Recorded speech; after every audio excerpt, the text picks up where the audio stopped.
arrived with pockets full of salted dreams and a handful of seeds, many of which weren't even edible. Mostly decorative herbs. Thyme, perhaps. A questionable choice when snow is licking at your door and your livestock have unionized for better hay. The early European settlers who landed on North American shores in the 1600s came from relatively cozy villages with thatched roofs, hot broths, and at least one person per town who could identify which berries wouldn't kill you. That all changed the moment they reached what would one day be Massachusetts, a name derived from an Algonquian word meaning at or about the Great Hill, though for the arriving settlers it might as well have meant abandon all ye plans of staying warm. Winter hit sooner than expected, usually while someone was still trying to build a chimney, using instructions written by a man who'd never even left England. It's one thing to be cold. It's another to be freezing while also gently discovering that none of the logs you chopped are dry, and your roof has holes previously occupied by a squirrel family who charge rent in acorns. Shelter, if you could call it that, was lovingly assembled with wooden slabs and quiet desperation. The first attempts at homes were about as weatherproof as a colander in a rainstorm. No insulation, no glass windows, and a front door made of dreams. If you were lucky, you might tuck animal furs into the cracks, which would help a bit. If you were unlucky, the animal from which the fur came would also try to get back in. Food. That's a longer tale, with even weaker seasoning. For months, survival cuisine toggled between wet cornmeal and wet cornmeal with imagination. Known as mush, it was a staple not because anyone loved it, but because grain stored well and ambition didn't. Sometimes dried beans joined the party. Sometimes the beans were older than the person cooking them. Tea? No. They had something gently referred to as Liberty tea, made from local herbs, bark, and optimism. It tasted like leaf regret and was often served lukewarm in chipped mugs, which also carried rumors of who last had a cough. Let's talk warmth. Fireplaces were central fixtures, positioned carefully to both heat the room and occasionally fill it with enough smoke to make everyone blink like confused cats. You slept near the hearth if you were a favored child, a skilled hunter, or owned the only thick blanket in town. Otherwise, you slept further out, layered in every available piece of cloth and possibly holding hands with your neighbor, if only for shared heat and mild panic. People developed a culture of huddling, not just physically, but emotionally. Comfort came from reading aloud, singing softly, or inventing games like, "Is that the roof caving in?" or "Guess whose toes are still attached?" In all seriousness, it wasn't uncommon for people to lose fingers or toes to frostbite. Sometimes they used small dogs as foot warmers. The dogs, for the record, had unionized too. And then, of course, there was porridge. Thick, unyielding porridge served from wooden bowls and ladled by someone with such resigned calm, you'd think the grains were enchanted. Some settlers used it 3 times a day. In the morning with a pinch of dried apple, at midday with a dab of lard, and in the evening simply warmed again and eaten with a steady stare toward nothing. It's difficult to overstate how cold these winters were. With average temperatures dipping below zero and wind that could shear the beard off a minister mid-sermon, surviving wasn't glamorous. It was achy, smoky, full of creaking wood, drafty floors, and shared mittens. Mittens that stretched across generations and never quite matched. They smelled of pine needles and perseverance. Still, people endured. They crafted. They learned from indigenous communities. Those who had lived with the seasons before, roofs had shingles or tea had menus. The Wampanoag and other tribes shared vital skills: how to create shelter that actually kept out the cold, how to grow the correct crops for this land, and how to recognize which mushrooms were not, in fact, dinner. The settlers made mistakes, terrible ones. But slowly, the porridge thickened, the houses held firm, and the community, bruised and weather-beaten, began learning how to live with winter rather than run from it. The fire dims now, a little ember dancing beneath the ash, and our settler, wrapped in every available fabric including a curtain, finally leans back and closes their eyes. If these stories help you drift off, please subscribe to the channel. It would mean the world to me. And before you fully fade into dreamland, I would love to know where you're listening from and what time it is there. Tomorrow, there will be more smoke, more snow, and perhaps the first discovery of socks made from squirrel fur. It is one thing to arrive in the new world with hope, twinkling in your eyes and pickled onions in your satchel. It is quite another to realize that winter in this strange, whispering forest comes not in frosty sighs, but in howls, sharp, unrelenting, and approximately 12 weeks longer than anyone had politely expected. The early European settlers, bless their well-meaning breeches, had a habit of packing for optimism rather than accuracy. One might call it rugged individualism, or simply not reading the climate chart. Many brought gardener's gloves, lace-up boots, fanciful hopes, and a peculiar amount of ruffled collars. What fewer thought to pack was insulation, or food, or medicine, or anything resembling a blanket thicker than an Elizabethan dinner napkin. Cold, you see, in the early colonies, did not gently suggest itself. It arrived like an uninvited uncle with frostbitten feet and opinions about your roofing. The wooden homes were hastily built and about as airtight as a wicker basket. Between the gaps in the logs and the naive assumption that all wood is weatherproof magic, many cabins simply became slow-drafting refrigerators with doors. As the winds barreled down from the north, settlers got creative, though not always efficiently so. Some tried stuffing their walls with moss, leaves, mud, or anything that didn't actively scurry away. Mud worked until it froze. Leaves worked until they dried out and invited small four-legged visitors in tiny waistcoats. Moss worked until someone tried to cook it. Clothing became something of a group project. Wool, glorious wool, became the equivalent of medieval duct tape. Scarves were sewn from old petticoats. Sock shortages were remedied with layered cabbage leaves. And if you're wondering whether wearing cabbage makes you smell like lunch, the answer is yes.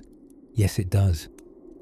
Food, meanwhile, became the central topic of what we'd now call panicked whispering. You could only hunt for so long before the forest stopped offering volunteers. Root, cellars, if dug in time, helped, but weren't foolproof. Potatoes stored poorly in damp holes. Turnips became currency, not in a metaphorical sense, but literally. A firm turnip could be bartered for a mitt, a mug, or even a mid-tier apology. And so, with winter gnawing at their toes and the wind redecorating their cabins nightly, settlers leaned into their surroundings and leaned hard. Here's where the clever desperation peaked into brilliance. They began learning, albeit stubbornly, from the people who'd been outwitting winter for generations. The native tribes, who had generational knowledge about which bark makes decent tea and which mushroom makes you believe you've married a raccoon, occasionally extended their wisdom, or at least their side-eye of pity. They introduced these newcomers to fish preserved by smoking, corn prepared in ways more edible than burned and then regretted, and cloaks that didn't allow the wind to deliver nightly surprises to your kidneys. Pemmican, an energy-packed blob of meat and fat, became the 17th century version of trail mix. Dried berries, too, were discovered to have a curious property known as not perishing in 3 days. Still, despite assistance and adaptation, some settlers clung stubbornly to old world habits. One man was said to have attempted building a greenhouse using only window panes and sorrow. Another attempted wool underwear with fireplace ash as insulation, a plan about as comfortable as it sounds.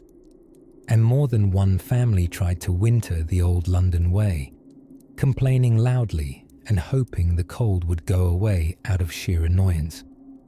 Yet something remarkable happened right around the second or third snowstorm. The chaos settled. Not entirely. There were still roofs flying off with striking confidence, but folks began to slow down, huddle closer, and come to unspoken agreements with the season itself. Evenings became candlelit rituals of storytelling and stitchery. Children learned from the wind to speak quietly and listen hard. Adults discovered that if you boil anything long enough, it becomes soup, or at least something soup adjacent. From the cold came a kind of rhythm, a humbler pace, less charging against nature, more learning to bow to its tempo with dignity, or at least with both socks still attached.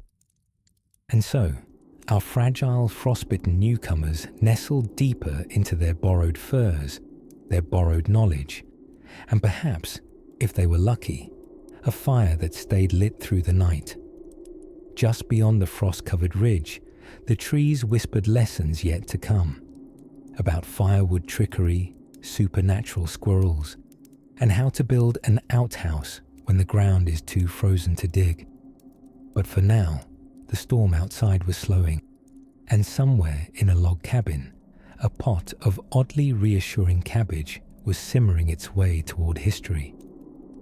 The wind arrived before the frost, as it often does in stories like these, blustering its way down from the north with all the subtlety of a moose in an orchestra. It didn't so much whisper winter's coming as holler it through the shutters. And for the early European settlers perched on the ragged edge of the New World, that wind wasn't just cold. It was a warning wrapped in a challenge, a seasonal memo that read, survival, optional. Now, one might assume that crossing the Atlantic in a splintery wooden bathtub and landing squarely in a continent overflowing with trees, rivers, and bears would have prepared our historical house guests for hardship. One would be too optimistic, because despite arriving with trunks full of Bibles, brass buttons, powdered wigs, and very little practical knowledge of North American weather, they did have one defining asset: sheer, stubborn, sometimes ill-advised determination. Housing was among their first concerns. After all, there's nothing quite like realizing your thatched roof memories of England won't hold up against Canadian sleet, or a New England, nor Easter. The settlers tried building in the old world style, wattle and daub homes, that is, walls made of sticks and mud, with roofs that sigh when it rains and scream when it snows. They quickly learned that what passed for cosy in Sussex quickly translated to death trap in Plymouth. So they made do with what they had: a bit of timber, some nails saved like gold coins, and the kind of architectural ambition that says, how hard could it be? Log cabins soon sprouted up like awkward teeth along forest edges, not charming frontier manners, but skewed, drafty cubes that whistled in the wind and creaked over every choice. And oh, the creaking. In these humble wooden shelters was born one of America's earliest lullabies, the relentless groaning of green logs drying over time.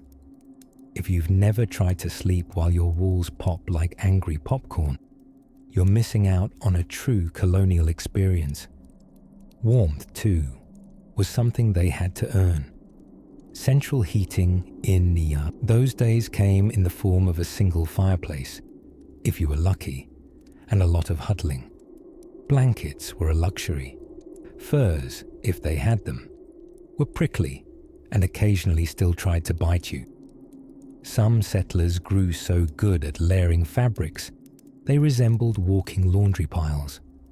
A few enterprising souls even slept standing up by the fire like human marshmallows, turning every so often to avoid scorching. They borrowed what they could from native communities. Indigenous peoples, having lived for centuries in climates colonialists called uninhabitable, demonstrated little things like insulation, seasonal food storage, and, this one's important, not freezing to death unnecessarily. For instance, the Iroquois longhouse was a shared dwelling, spacious but efficiently heated by central fires, shared body heat, and clever airflow. The first time a settler stepped into one, they may have sighed, or possibly cried softly, as the warmth kissed their frostbitten nose. Still, the arrogance of some settlers clung as tightly as their frozen wool socks. Many refused to mimic indigenous construction entirely, convinced that to copy was to admit defeat, or worse, admit that the so-called savages had figured it out first. And thus, many an aspiring homesteader met their bitter end wrapped loosely in soggy hopes and undercooked venison. Yet those who survived learned, slowly, one lesson at a time, like realizing the chimney shouldn't lean at a 45-degree angle, or that sleeping next to livestock wasn't poor hygiene. It was central heating with hooves. Pioneers adapted not because they were natural-born innovators, but because nature gave them no choice. There's nothing quite like waking up with ice on your pillow to instill a sense of motivation. Food, of course, played its own frosty game. With no refrigeration, because everything already was refrigerated, settlers had to cure, smoke, salt, and store every edible thing as if winter were a cargo hold in the Titanic. Pantry shelves held uneven pickles, questionable jerky, and root vegetables arranged like hostages in bins. Rats occasionally joined the feast, nibbling through what limited stores existed, and occasionally through someone's boot. So they set traps, they told stories, they shivered, they knitted socks from old sheep and sang oddly cheerful songs about death and harvest. And slowly, these sodden, blistered dreamers began to settle into a determined rhythm of resilience. They weren't cheerful about it, mind you, but somewhere between the drafts, the dripping noses, and the frostbite in places we won't mention here, they began to realize surviving might actually be possible. The wind outside didn't stop, but they got better at ignoring it. And as the fires dwindled into embers and boots dried by the hearth, new troubles began to stir, not from winter, but from within, because survival was only half the battle. The other half involved sharing a one-room home with 12 other people during 6 months of snow. And soon enough, cabin fever would make its quiet entrance. The first snow always arrived quietly, like a polite guest who didn't want to disturb the furniture. One day, there would be muddied dirt paths and cracked wooden shoes, and the next morning, white, as if someone had dropped a bowl of flour over the entire settlement. For many of the early colonists, this first snowfall wasn't cause for celebration, but rather a reminder that winter had accepted their invitation, whether they meant to send one or not. You see, early European settlers didn't exactly come to the New World with a fully formed winter strategy. Most of them had arrived equipped for a picnic in spring. Straw hats, check, heavy cloaks, sometimes. Knowledge about surviving in sub-zero wilderness alongside furious badgers and several curious squirrels. Not even close. Many had assumed, naively, and perhaps a tad arrogantly, that America would have the same climate as England. To their disappointment, it did not. Instead, it had enthusiastic blizzards, suspiciously long winters, and a tendency to freeze your bread and your spirit by late November. Houses in the early days were, for lack of a better phrase, wooden optimism. Small, drafty, and made mostly from whatever trees had the poor judgment to be standing nearby. These cabins provided the illusion of shelter. Some didn't even have chimneys at first, just vents in the roof where smoke could escape and snow could sneak back in. Windows? If they existed at all, they'd be oiled paper stretched across a frame, a sort of medieval saran wrap that let in a diffused grey light and let out most of the warmth. So how did they survive? Well, some didn't, but let's not dwell there. The ones that did learned quickly that winter didn't care about entitlement. It cared about preparation. The art of survival was, in large part, about converting desperation into creativity, and this is how the humble root cellar began to enjoy its moment in the snowy spotlight. With the outside world frozen into a crunchy white wasteland, settlers turned to their underground pantries for sustenance. Anything that could be jammed into the earth before the frost hit was considered edible, more or less. Root vegetables, parsnips, carrots, turnips the size of anxious cats, were stored beneath the soil in earthen basins that stayed just warm enough to keep them from turning into ice sculptures. Meat, once hunted, was smoked or salted with enough sodium to make your 21st century doctor weep in dismay. Hanging from rafters like forgotten hats, these preserved cuts offered a taste of the outdoors, generously seasoned with soot, and deeply appreciated when snow fell 3 feet thick across what used to be a path to the outhouse. And yes, we must talk about the outhouse, a winter destination so undesirable that many settlers simply waited or improvised. Chamber pots took on a new level of emotional intimacy in households, while snowbanks occasionally served as reluctant substitutes. Let's simply say, blizzards improved no part of that experience. Inside, warmth came from central hearths, which were less fireplaces and more angry wall craters lined with desperation. A family might huddle around the hearth like penguins at a sleepy bonfire, rotating positions so no one got frostbite in the back, while someone else slowly roasted on the front side. At night, heated stones wrapped in cloth were tucked into beds to keep feet from becoming historical artifacts. And yes, they often shared beds, whole families bundled like human burritos. Because when warmth is rare, so is modesty. Boredom, too, was its own blizzard. Daylight dwindled to mere hours, and evenings stretched like taffy. With little to do, and even less to read, books were heavy, expensive, and difficult to justify when you also needed to pack pickaxes. Settlers turned to each other for entertainment. You'd be surprised how thrilling a game of let's guess which family member just passed wind under the blankets could become after a week of snowed-in silence. Storytelling bloomed into an essential winter pastime. Tales of home, monsters, miracles, and occasionally miraculous monsters. These dark months, though brutal, were also oddly comforting in their own way. People slowed down. There was less building and more bundling. Time became soup-like, thick, warm, and full of bits you had to chew through. Survival slowly transformed into a rhythm, a winter cadence with its own cozy bleakness. And just when it seemed that the entire world had become icicles and echoes, something stirred beyond the snow, something subtle but important. The first glimmer of adaptation, a gentle shift in how settlers approached the cold, not as a villain to be feared, but a season to be negotiated with.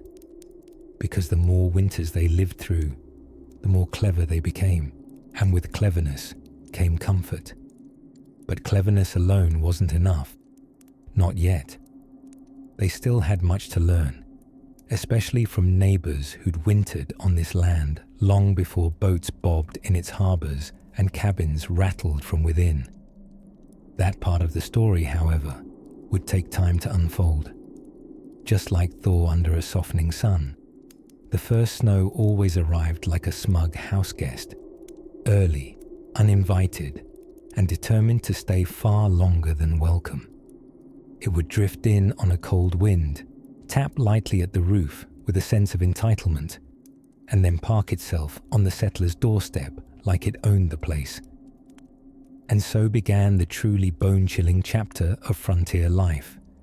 Winter without insulation, central heating, or even the simple joys of double-layered socks. You see, insulation hadn't yet made the guest list. Early shelters were often made of logs held together with what can only be described as hope and some impressively determined mud. Chinks between logs were filled with moss, clay, or a delightfully crumbly concoction called chinking. The frost, naturally skeptical of such barriers, would politely ignore these efforts and seep right in, through walls, under floors, and occasionally into one's soul. Blankets were rare and precious. Many early families had perhaps one or two, which were shared with the same diplomacy as international treaties. Children often slept in thick heaps of animal pelts, not for luxury, but for lack of wool. Bears, it must be said, lost a fair amount of PR credibility when their coats began doubling as early American electric blankets. And then there was the fire, the moody, flickering deity of every winter cabin. Fire was both savior and tyrant. Without it, one froze. With it, one risked chimney fires, burns, and the slow, creeping paranoia that it could go out at any moment while you were mid-dream about tropical islands. Tending a fire in the middle of the night was not optional. It was a rotational honor. And by honor, we mean a deeply resented, sleepy-eyed duty passed to the family member with the fewest complaints and the most undefeated immune system. Candles, too, played a critical yet dramatic role. Wax was a currency of survival, and tallow, fat melted into candles, had a certain pungency that ensured you didn't invite too many people over. Lighting one was a mild investment. Lighting two was practically a gala. Add to this the smoky interior of a single-room cabin filled with sooty air, and it's a wonder anyone had clear lungs left for spring. Now, food storage in winter became a subtle art form. The unheated root cellar, though always suspiciously drippy, acted as nature's reluctant refrigerator. Turnips were stacked with the precision of a weary Jenga tournament, while onions whispered quietly in the dark, hoping not to sprout. Preserved meats hung from the rafters, gently waving every time someone opened the door, as if to say, "Still here, still salty." For water, if you were lucky enough to live near a stream that hadn't frozen solid, you had a daily trudge across brittle snow to fetch some. If not, snow itself became the drink of choice, boiled endlessly in iron pots for just enough hydration to keep your complaints fluid. The real secret to settler survival, however, wasn't just endurance. It was ingenuity, and frankly, a bit of stubborn charm.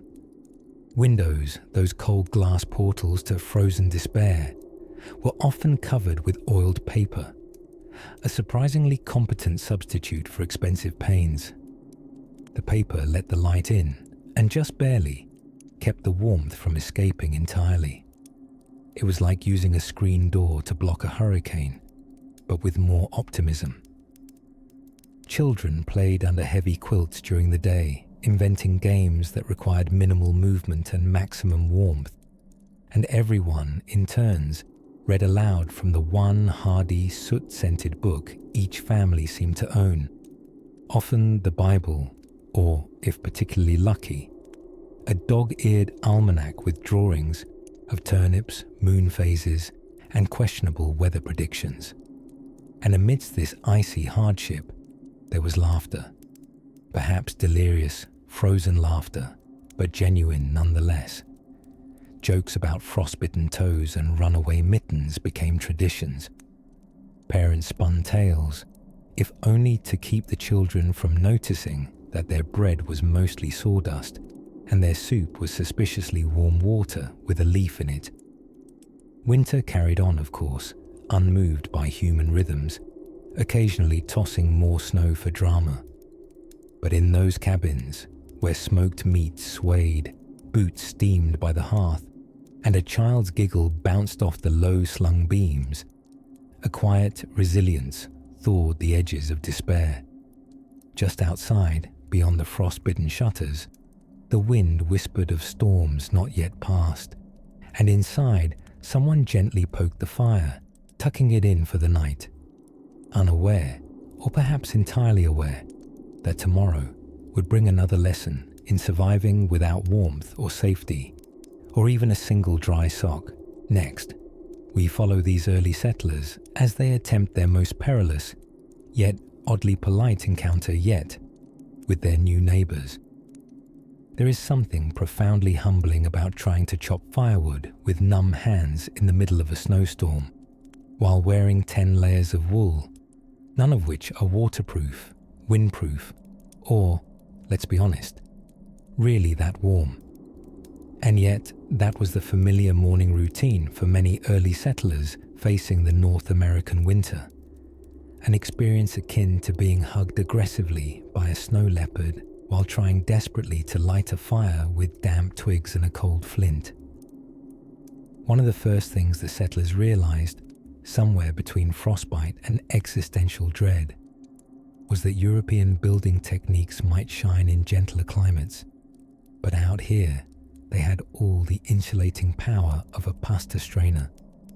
Thatch roofs, daub walls, and thatched optimism offered little resistance against sheets of sleet and breath-freezing winds. Drafts rolled through their homes like unwelcome poltergeists with a fondness for toes. So necessity being the rather cranky mother of invention, early settlers began adapting. They relearned the old art of interlocking log construction, something Scandinavian people had mastered already by the time they invented the sauna. And with patience and sore wrists, settlers began not only building homes of solid logs, but mastering the chink. Yes, the humble chinking. A mixture of mud, clay, moss, straw, and even animal hair, nature's caulking, used to fill the gaps between log walls. The result was a structure that could, on a good day, keep at least 2/3 of the wind out and hold in just enough warmth to stop your soup from freezing mid-bowl. Progress. Inside these rustic fortresses, the hearth became the epicenter. Not just a fireplace, but the fire of the place. It cooked their meals, heated their bathwater, when such luxuries were imagined, and dried their socks, which had often gone stiff from a poorly judged puddle encounter. Families would huddle like nesting geese around the flames, their lives orbiting the flicker, drifting off to sleep with the occasional snort of wood smoke. Clothing, too, morphed from European elegance to something that resembled the lost wardrobe of a very cold bear. Layers were king, linen undergarments, followed by wool overshirts, and topped with pelts, furs, and cloaks thick enough to make a buffalo blush. Some settlers even stitched in rabbit fur linings into their mittens and boots, so that they could simultaneously keep warm and carry a bit of frisky springtime spirit with them all winter. It was not uncommon for indoor temperatures to hover barely above freezing. Children wore their caps to bed, and adult settlers learned to sleep under enough quilts to qualify as fabric hoarders. On the roughest nights, livestock were occasionally brought into the home, not as guests or even emergency cuddle buddies per se, but as long-eared radiators with hooves. And then, of course, there was the time-honored activity of winter-proofing your soul with homespun storytelling. In those long twilight months, when the sun hesitated to rise and refused to linger, huddled families swapped tales, some true, most slightly embroidered. Every howling wind begged for a ghost story, preferably with a moral about not wandering into marshes after dark, unless you wished to meet the ghost of a toothless fur trapper named Jedediah, who still owes someone irregular tax. As the months wore on, settlers adapted to the cold, with a resourcefulness shaped by a blend of desperation and extremely chilly trial and error. For instance, they learned rapidly not to lick metal tools left outside. Once is an accident, twice is making eye contact with your frozen reflection. They also began to track snowstorms with an eye-honed precision. They could tell by the hollowness of the wind, or the way chickens refused to come out of their coop, that something ominously fluffy this way comes. Villages began keeping communal stores of dried goods, beans, salt pork, and what can only be charitably described as bread, ready for that long season when hunting was scarce, and the thought of leaving home became as preposterous as wearing sandals. And then somehow, winter would loosen her grip, grudgingly, like a miser parting with coin. The days grew longer, snow turned to slush, and slush into steam. But for those months when warmth was a memory and safety was a luxury, the settlers endured. They endured through soot, snow, and staggering layers of woolen dignity. Soon, though, our story journeys deeper into those curious methods and unexpected alliances that helped early settlers make it through the winter with more than frozen dignity, possibly even with a few laughs. But for now, rest your eyes in the glow of that flickering hearthlight. Its warmth, after all, is not just from flames, but from persistence. There was a certain silence in the early colonial winters that no one quite wrote down, a kind of cold that didn't howl or moan, but simply watched, as if the trees, thick with snow and judgment, were waiting to see who wouldn't make it to March. The settlers, bless them, had arrived with high hopes, ill-fitting breeches, and only the vaguest understanding of what a North American winter truly was. Many of them had grown up in coastal towns back home, where winters were breezy and tea was never more than 5 minutes away from boiling. The idea of needing 3 fire pits, an indoor goat, and 7 layers of wool to survive January simply hadn't occurred to them. So they got creative. Let's begin with the houses. You might imagine stout log cabins with smoke drifting cozily from chimneys and snow glittering gently on peaked roofs. That's the postcard version. The early shelters, in reality, were more hopeful wooden boxes than homes.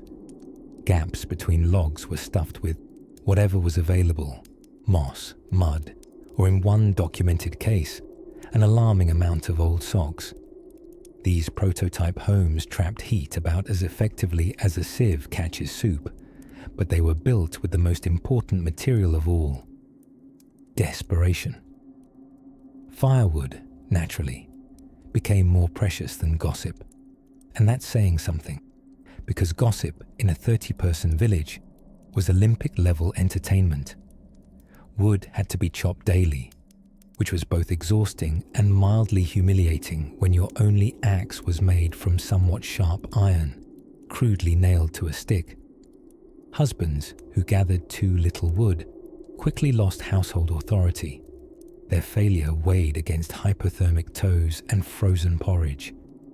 Preserving heat wasn't just about warming up, it was about not dying.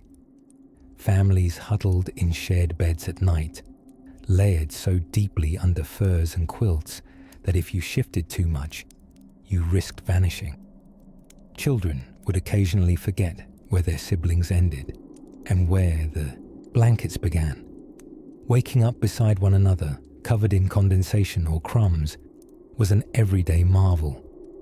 Now, perhaps the coziest aspect of surviving such winters, aside from the absence of emails, was the ancient art of eating whatever hadn't spoiled, frozen solid, or grown an eyebrow. Root cellars became temples of quiet bravery. Imagine descending into a dimly lit pit to retrieve turnips that had gone slightly philosophical. Potatoes could be eaten, but only after a lively debate over whether the green spots actually meant poison or merely extra tang. Salted meat also featured prominently, though it was less delicacy and more cause for marital debate. Over-salted venison jerky could double as a roof tile in a pinch, and unidentifiable meat stews occasionally led to the quiet question, did we have a chicken named Bartholomew? Still, humans are nothing if not adaptive creatures, especially when hunger and frost team up like disgruntled landlords. One ingenious survival strategy was the hot stone trick. Before bed, settlers would heat stones in the fire, wrap them in cloth, and tuck them under the covers at their feet. A natural, primitive heating pad, albeit one that generated steam if your blanket was undercooked laundry. Outside, of course, was a kingdom of silence and risk. Wolves were a concern, but so were slipping face first into snowdrifts and vanishing for an afternoon. Early colonial records make it clear.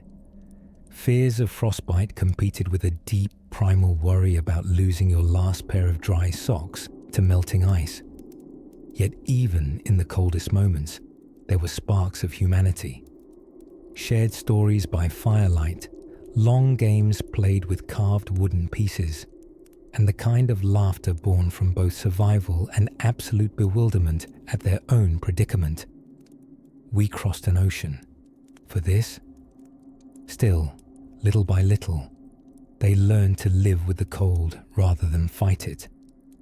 Windows became smaller, chimneys smarter. Fur, trading, once a novelty, became a necessity, and no one questioned wearing a hat made from an animal that arguably still had opinions about the matter. The colonial winter didn't become easier exactly. It remained long and punishing, but it became more familiar. And in the tiny, smoky, frost-ringed rooms of the early settlements, something else began to take root. A new rhythm. The rhythm of a people settling in, learning to breathe with the land instead of through clenched teeth. And somewhere between the crackle of the fire and the whistle of wind at night, another ancient tradition would flicker softly into focus. The snow had not even bothered to ask permission before falling again. On a small scattering of cabins nestled against the edge of a forest, which itself looked disinterested in doing anything other than standing there gloomily.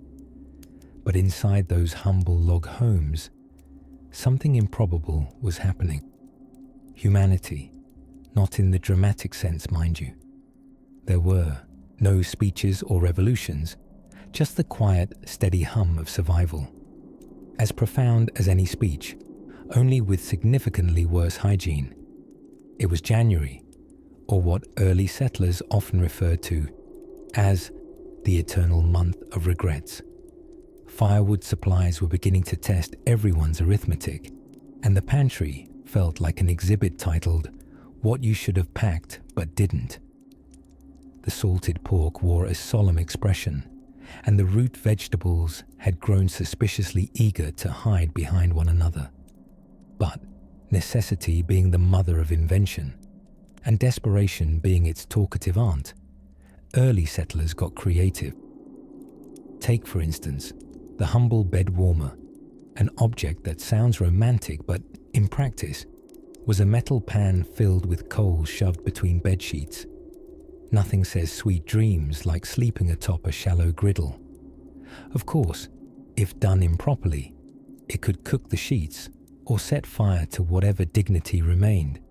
But when executed with care, it turned icy linen into the brief illusion of opulence. Sleep was more negotiated than earned. Families often slept in one room, bundled together near the hearth like human firewood, layered in wool and stubbornness.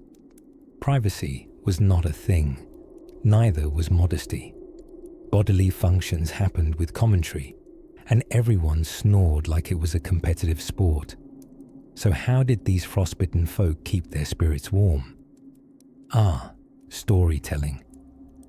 When the nights were long, and by long, we mean time itself seemed to slow to watch you suffer, people told tales.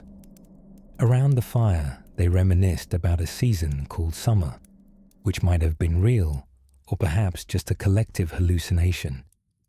Children were told stories of witches, wolves, and the elusive concept of second helpings. And always, there was the uncle. Every cabin had one, bearded, full of pipe smoke, and wildly unreliable as a narrator. He knew every tale, including the ones he invented last Tuesday. Entertainment wasn't scarce. It was lurking behind every creaking floorboard. If the chimney smoked the wrong way, it became a ghost story. If the cow mooed after dark, that was a warning. Superstition kept them company when nothing else could. There were games too, simple ones, easy to set up, and impossible to lose unless you were too cold to remember the rules. Young ones would draw pictures in the frost on window panes, turning the glass into diaries of optimism. Adults whittled, possibly to make useful tools, typically just to keep their fingers from freezing off. Layers were life. People didn't wear clothes so much as stack them. Underwear, then woolen leggings, shirts, coats, waistcoats, another coat, then something unidentifiable stitched in a hurry that they would never take off again. Everyone swaddled themselves to the point of becoming indistinguishable. It wasn't so much fashion as it was fabric-based survival.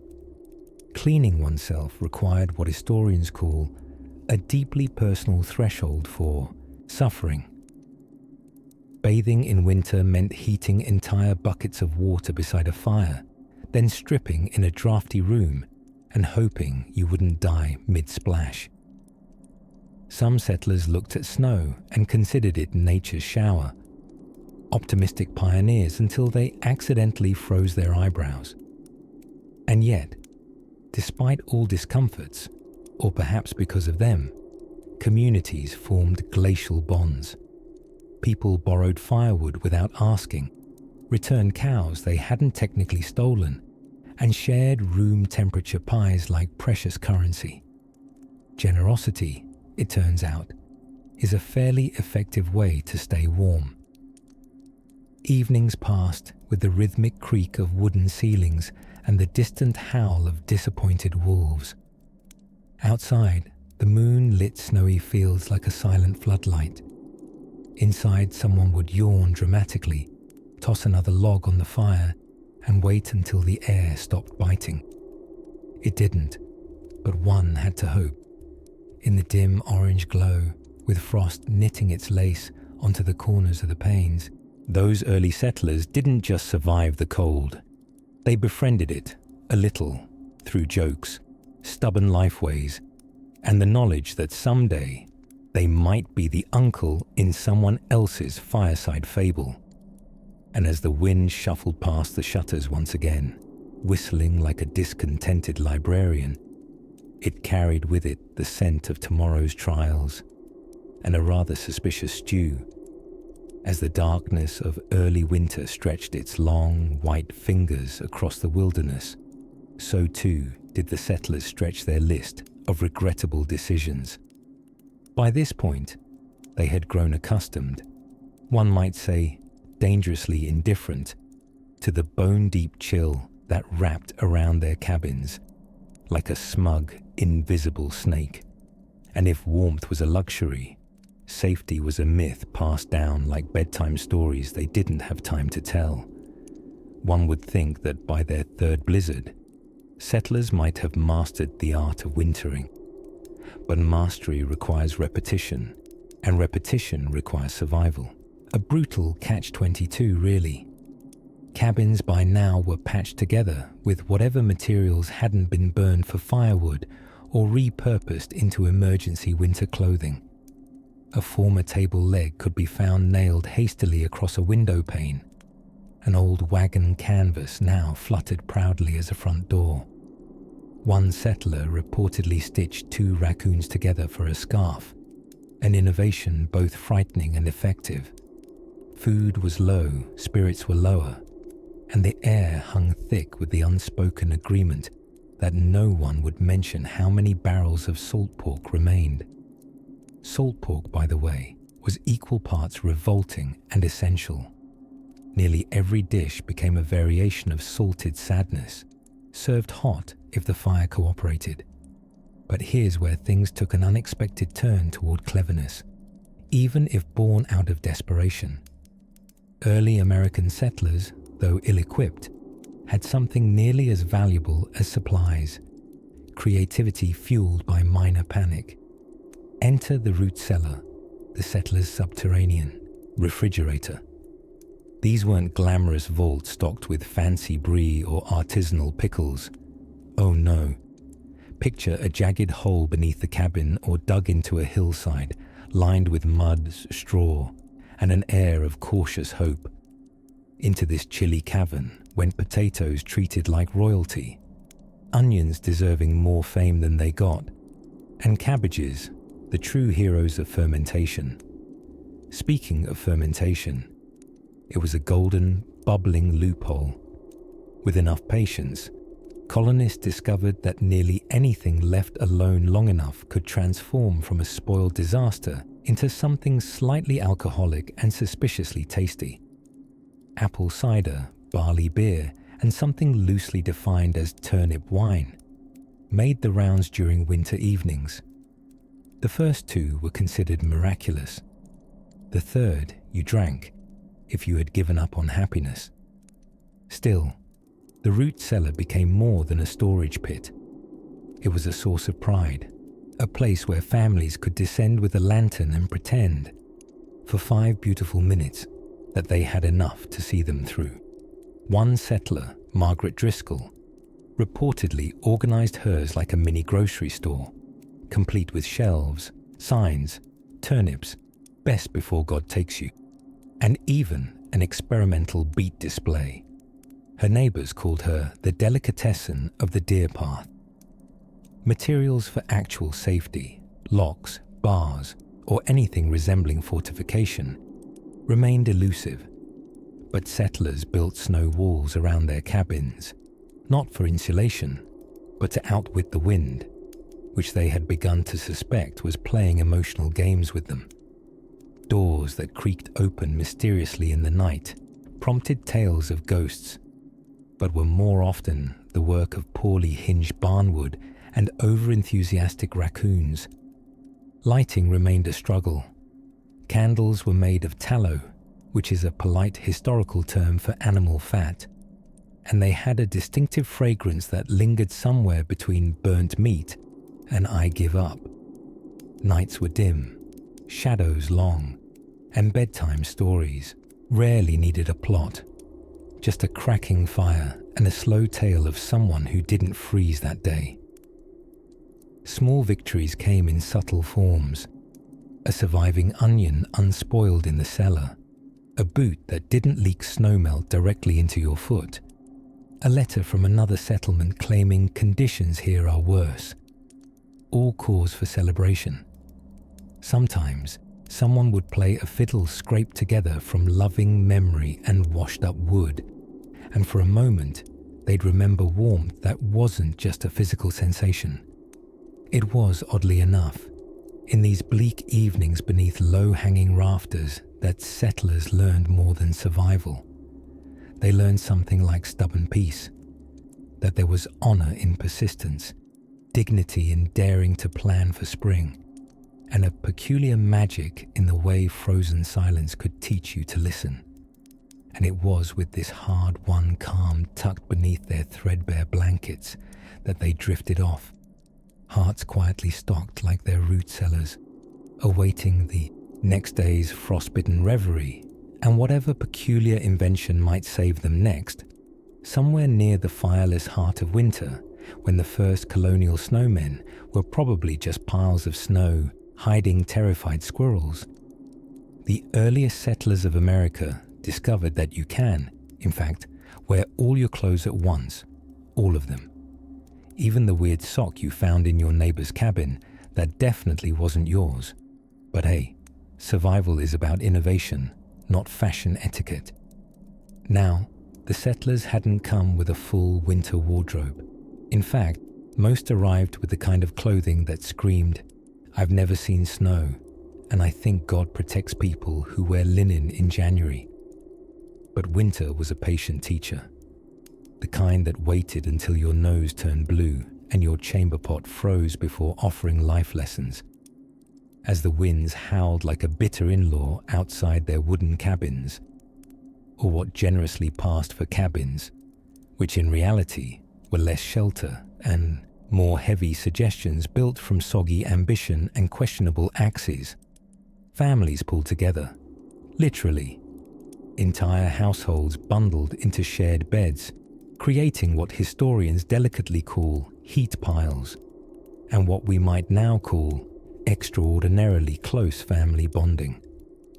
It was during these shivering months that our ancestors discovered the nobility of layers. They had no Gore-Tex or thermal underwear, just wool, more wool, and the occasional raccoon pelt, which, depending on mood and location, doubled as both a hat and a pet. These were garments that crackled with effort, the kind you didn't so much wear as wrestle into submission. But even with layers, warmth was elusive. You might have been wearing 3 shirts, 2 pairs of breeches and socks on your hands, but if your cabin had a gap between logs big enough for a determined mouse to walk through with furniture, your chances of winter comfort were, shall we say, limited.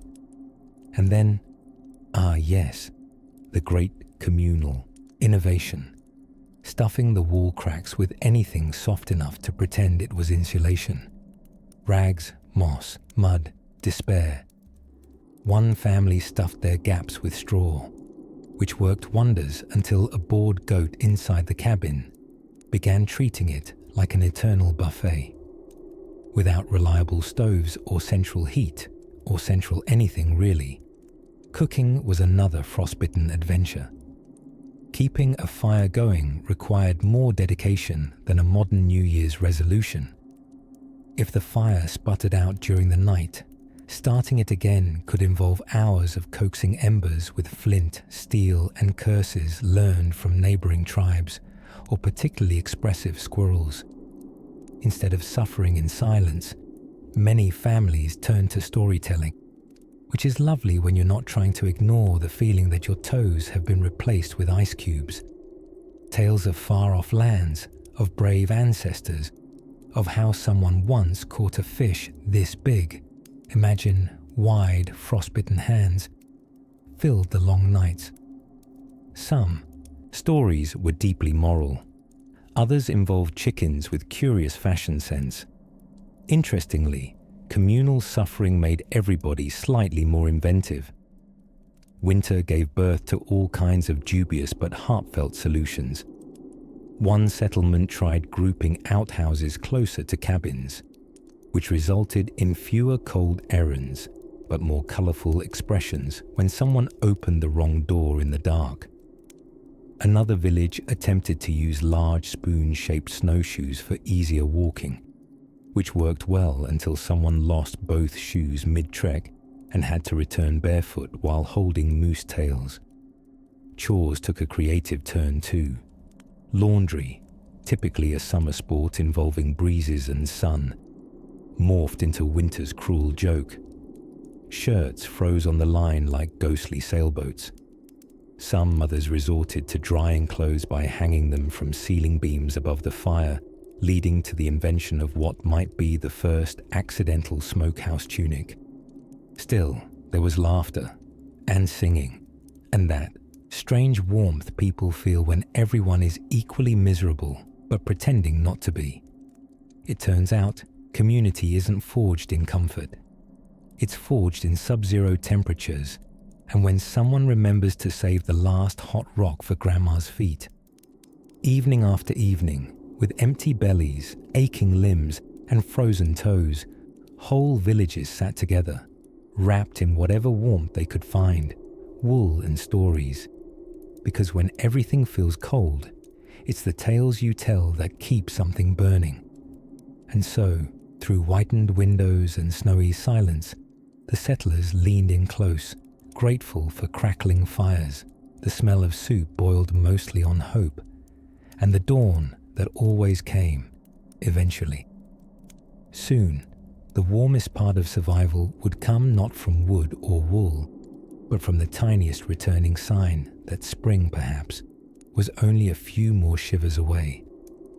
As winter settled deep into the skin of the land, like an unpaid tenant refusing to move out, early settlers found themselves face to face with one of nature's most reliable companions. Total, gleeful discomfort. Snow mounded over their cabins with the indifference of a frosted pudding, while wind slipped through the walls as if the logs were merely suggestions rather than structures. By mid-January, even the toughest among them had stopped pretending that snow was beautiful. It had long since shed its festive sparkle and become the white wallpaper of despair. But despite their houses being roughly as insulated as a sieve in a snowstorm, the settlers had one secret weapon, an almost unreasonable amount of ingenuity, and stubbornness baked into their very bones like yeast in hardtack. You see, heat wasn't a given. It had to be won. In the absence of central heating, which wouldn't exist for another couple of centuries and a few miracles, the fireplace reigned supreme. Except it didn't so much heat the house as it performed in one small corner of it. If you stood right in front of the flames, your face might roast, while your back experienced something closer to Arctic meditation. Entire families learned the fine art of rotating like human rotisserie chickens to avoid freezing in place. This became known, unofficially, as the colonial turn. Things grew especially philosophical around bedtime.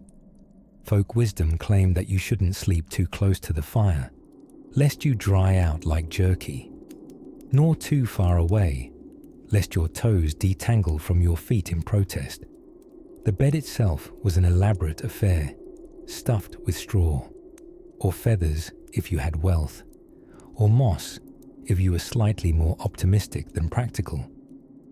Blankets were layered by the dozen and known affectionately as sleeping armor.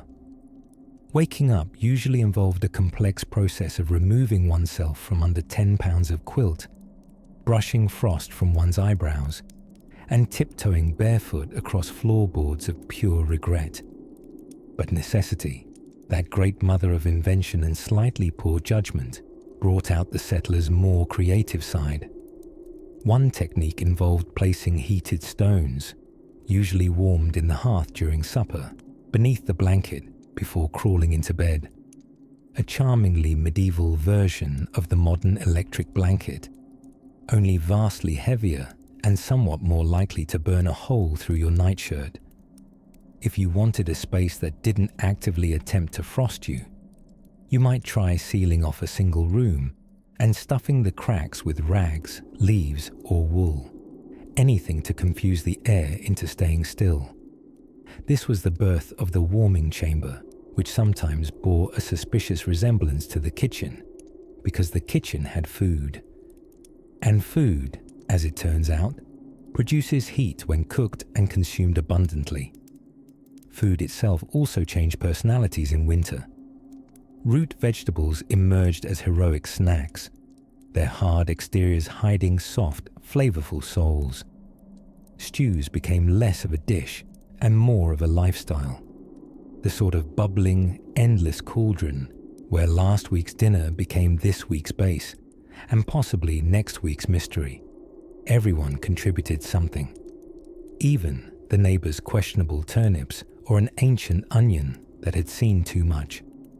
And let us not forget snow.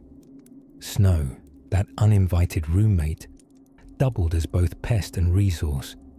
You could pack it into buckets for washing, clean the floor with a scoop to scrub away dirt, or melt it down for tea. In fact, hot drinks were less about comfort and more about thermoregulation and morale. A steaming mug of cider wasn't a treat. It was a small act of rebellion against the cold, a toast of sorts to survival. Neighbours helped too, sometimes. Barn raisings and midwinter socials became occasions to pool resources, swap stories, and gently mock each other's attempts at mittens. Community wasn't just pleasant, it was insulation. Not the physical kind, mind you, but the warm, invisible variety of shared experience, of knowing that somewhere across the snowbank, someone else was trying to figure out if raccoon pelts made decent slippers. And through it all, the nights stretched long and silvery, as if the stars themselves were pulling up their own icy blankets and settling in.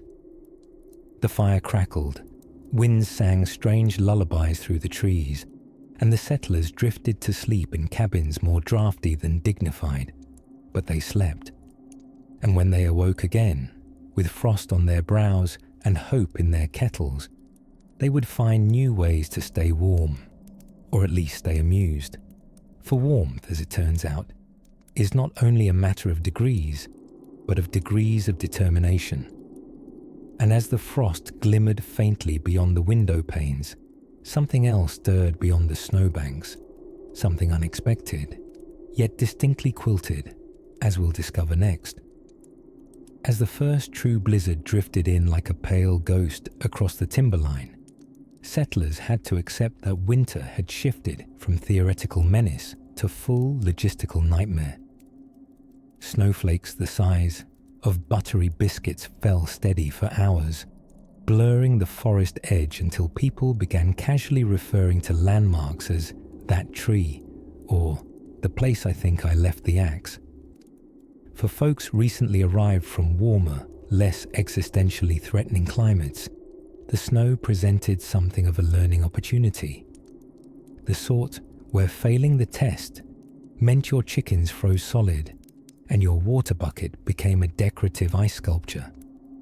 It didn't help that no one could agree on appropriate daily attire, leading to various forms of woolen improvisation, blankets tied with rope belts, mismatched boots borrowed from unusually cooperative neighbours, and one memorable genius who padded his coat with pine needles for insulation.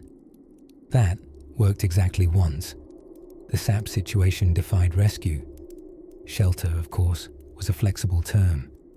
Cabins were rarely airtight. These early homes were more suggested structures, logs stacked with intention, corked together with whatever they thought resembled mortar. Mud, clay, possibly porridge. Windows weren't glazed so much as vaguely regretted. And doors, the doors, were often just wooden slabs that leaned inwards at a flattering angle. On windy days, they clapped like polite seals. With warmth in short supply and insulation mostly theoretical, creative heating solutions were born. Central heating did not yet exist, unless one counted congregating around a single fireplace and pretending one's toes weren't 6 degrees from snapping off.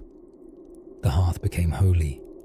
People gathered near it, not just for heat, but as a kind of social and emotional battery charging point. Entire family squabbles were postponed for the duration of fireside thawing. No one wanted to waste precious breath arguing when frostbite was already doing a convincing impersonation of divine punishment. To stretch their fuel supplies, settlers invented something halfway between patience and pyromania. They learned to bank fires, attired a charming survival trick wherein you bury glowing embers under ashes to keep them smouldering overnight. In the morning, if all went well and the fire hadn't turned to bitter, silent coal, you could wake it up with a bit of kindling and possibly an encouraging poem. If it hadn't worked, well, congratulations. Now someone had to relight the fire using flint and steel in a drafty cabin, while being scolded by ice-coated socks. Food preservation took on a slightly more humorous note.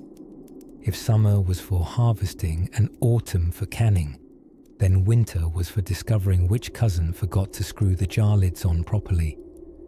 There's nothing quite like opening your prized jar of preserved carrots in January, only to find it sprouting a small, arrogant civilization of mold. Meanwhile, meats could be stored outdoors in snowbanks, though one had to be vigilant about wolves, bears, and that one suspicious neighbor who couldn't meet your eyes when asked, "Seen my venison lately?" The root cellar dug deep into the frozen earth like a sleepy mole's dream palace, became the unsung hero of the season. It was cold, yes, but consistent. And nothing delighted a weary settler more than retrieving a slightly shriveled but entirely edible onion in February. To these hardy souls, sustenance had down-tempo glamour. You had to gaze at a withered parsnip and recognize not what it was, but what it represented. Survival won by increments, by choices made months ago, preserved in earth and softened in broth. At night, families bundled into bed together like spoons in a drawer. The idea of privacy gave way to practicality. Everyone ended up sleeping near anyone feasible. Siblings, spouses, disgruntled cousins, even a docile goat if it meant warmer toes. Uneven snoring patterns were tolerated like regional dialects. And amid the heavy quilts, stitched with patience and the best guesses of fading candlelight, whispered lullabies wrapped around the logs and the lives inside. Outside, the snow kept falling with a steady hush. It sang a song only the trees could understand. Something about cycles, endurance, and the quiet promise of thaw. And just as the dark seemed deepest, the air ever so brittle, someone noticed a curious shape by the trailside. Not a wolf, not a shadow, but the strange, bundled outline of someone arriving through the snow. As the cold set in like an unwanted house guest, with no intention of leaving, the early settlers found themselves engaged in one of life's most ancient and arguably most poorly executed arts, staying alive in the freezing dark with limited resources and even more limited optimism. By now, their breath made little foggy ghosts in the brittle morning air, and wood piles became sacred. Jealousy guarded piles of stick-shaped treasure.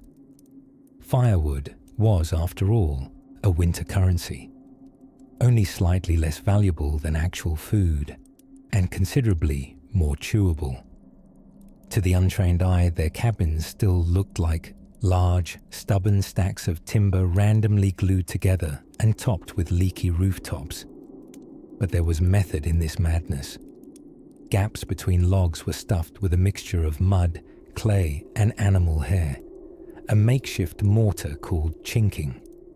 It was insulation, frontier style, the kind of solution that made you itch in places you didn't know could itch. Even so, winter winds had a way of whistling cheerfully right through the walls, as if to remind the residents that they were indoors in name only. People began to learn the art of wearing everything they owned, all at once, often becoming rather woolly, onion-like figures waddling through their daily tasks. Inside, every waking hour revolved around the fire. Not merely for comfort, but because without it, life became a sort of very long, very slow snowman impression. Meals were cooked over the hearth, socks were dried by the embers, and sometimes, when desperation met overconfidence, Entire boots were left too close and attended the next day's hunt in curlier, crispier form. Water, of course, presented something of a tragicomedy. In winter months, open barrels froze into stunningly useless ice sculptures. Melting snow became the communal pastime, a process that took a truly heroic number of logs to produce a pitifully small puddle. One had to admire the settlers' commitment to producing half a kettle of tepid water with what could otherwise have kept them marginally warmer. But hardship, as ever, breeds invention, or at least repurposing. Blankets were sewn from everything from old coats to flour sacks. Straw was stuffed beneath beds for insulation, and unlucky livestock occasionally found themselves promoted to bed warmers, invited inside not for company, but for their steady, bovine body heat. Several cows became minor local celebrities for their cuddle credentials. Social life underwent a slow and strange transformation. When snow piled high and pathways became more rumour than road, neighbours were visited not by cheerful pedestrians, but by notes braved across the mile by teenage children, or the occasional goat in a moment of culinary misadventure. And yet, despite everything, there was laughter, a calm kind, the kind that comes at night when you finally thawed out your feet and just managed to pour a ladle of suspiciously lumpy stew without spilling it on your mittens. Families huddled around fires, sharing stories, sometimes real and sometimes suspiciously dramatic retellings of minor events. Who spilled the butter this morning? The raccoon. We don't have a raccoon. Not anymore. These stories, half myth, half frostbite-induced hallucination, became the fragile threads that stitched together the frozen days. Some gave the storms names, others composed fantastical legends about the wind being the wails of offended forest spirits.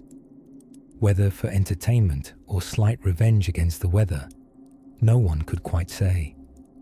Entertainment was no small matter. There were no streaming services in the early 1700s, unless you count watching icicles form as a sort of avant-garde performance piece. But settlers knew how to pass winter nights. Songs were sung, often just multiple verses of "Please Don't Let the Roof Cave In" set to a familiar tune. And quilting bees became a kind of stitch-fueled social gathering, equal parts productivity and lightly frozen gossip. And when the food stores grew thin, and the days grew long in a way that tested even the hardiest optimist, they drew strength from the quiet solidarity of surviving together. Because if one thing could be said about early settlers, it was that they didn't just endure winter, they wore it like a badge. A slightly soggy, frostbitten badge perhaps, but one earned in full. Now, as dusk yawned across the ice-tipped ridgelines and chimney smoke curled lazily into lavender-grey skies, a softer kind of calm settled over the land. Winter had not yet passed, but they had passed another day within it. And with a fresh snowfall whispering onto the roof, our next story tiptoes forward, carried on the silence of a night full of dreams and snowdrifts. By the time the first true winter arrived, brushing the trees silver and sending frosty whispers through the forest eaves, our brave, if dramatically unprepared, settlers had finally begun to understand that survival was not, in fact, guaranteed by grit alone. Grit, it turned out, made for a better pie than a shelter. Without much warning or insulation, the colonists discovered that their hastily constructed homes seemed specifically designed to invite cold in, with welcome mats made of drafty wood planks and walls that politely asked the wind to visit often. It was during one such early December evening, ice forming on their breath and optimism draining through the floorboards, that a small but pivotal realization occurred. they were going to need to get very cozy, very quickly, or Mother Nature was going to tuck them in permanently. Now, in Europe, people had been surviving winters for centuries, with a dash of engineering and a suspicious amount of cheese.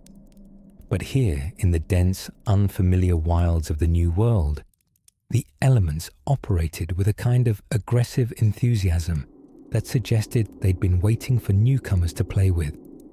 The snowstorm that hit Plymouth Colony in 1621, for example, was described by one settler as a screaming rage of white, and by another, less poetic but more practical farmer, as utterly rude. Shelter then became a matter of evolution, in design, not genes. The crude wattle and daub huts gave way slowly to more robust log cabins.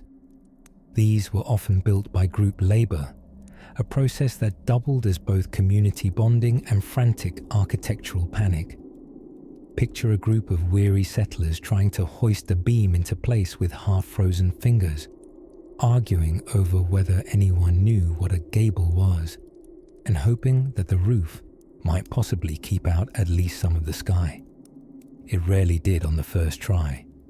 But as with all things, desperation breeds creativity.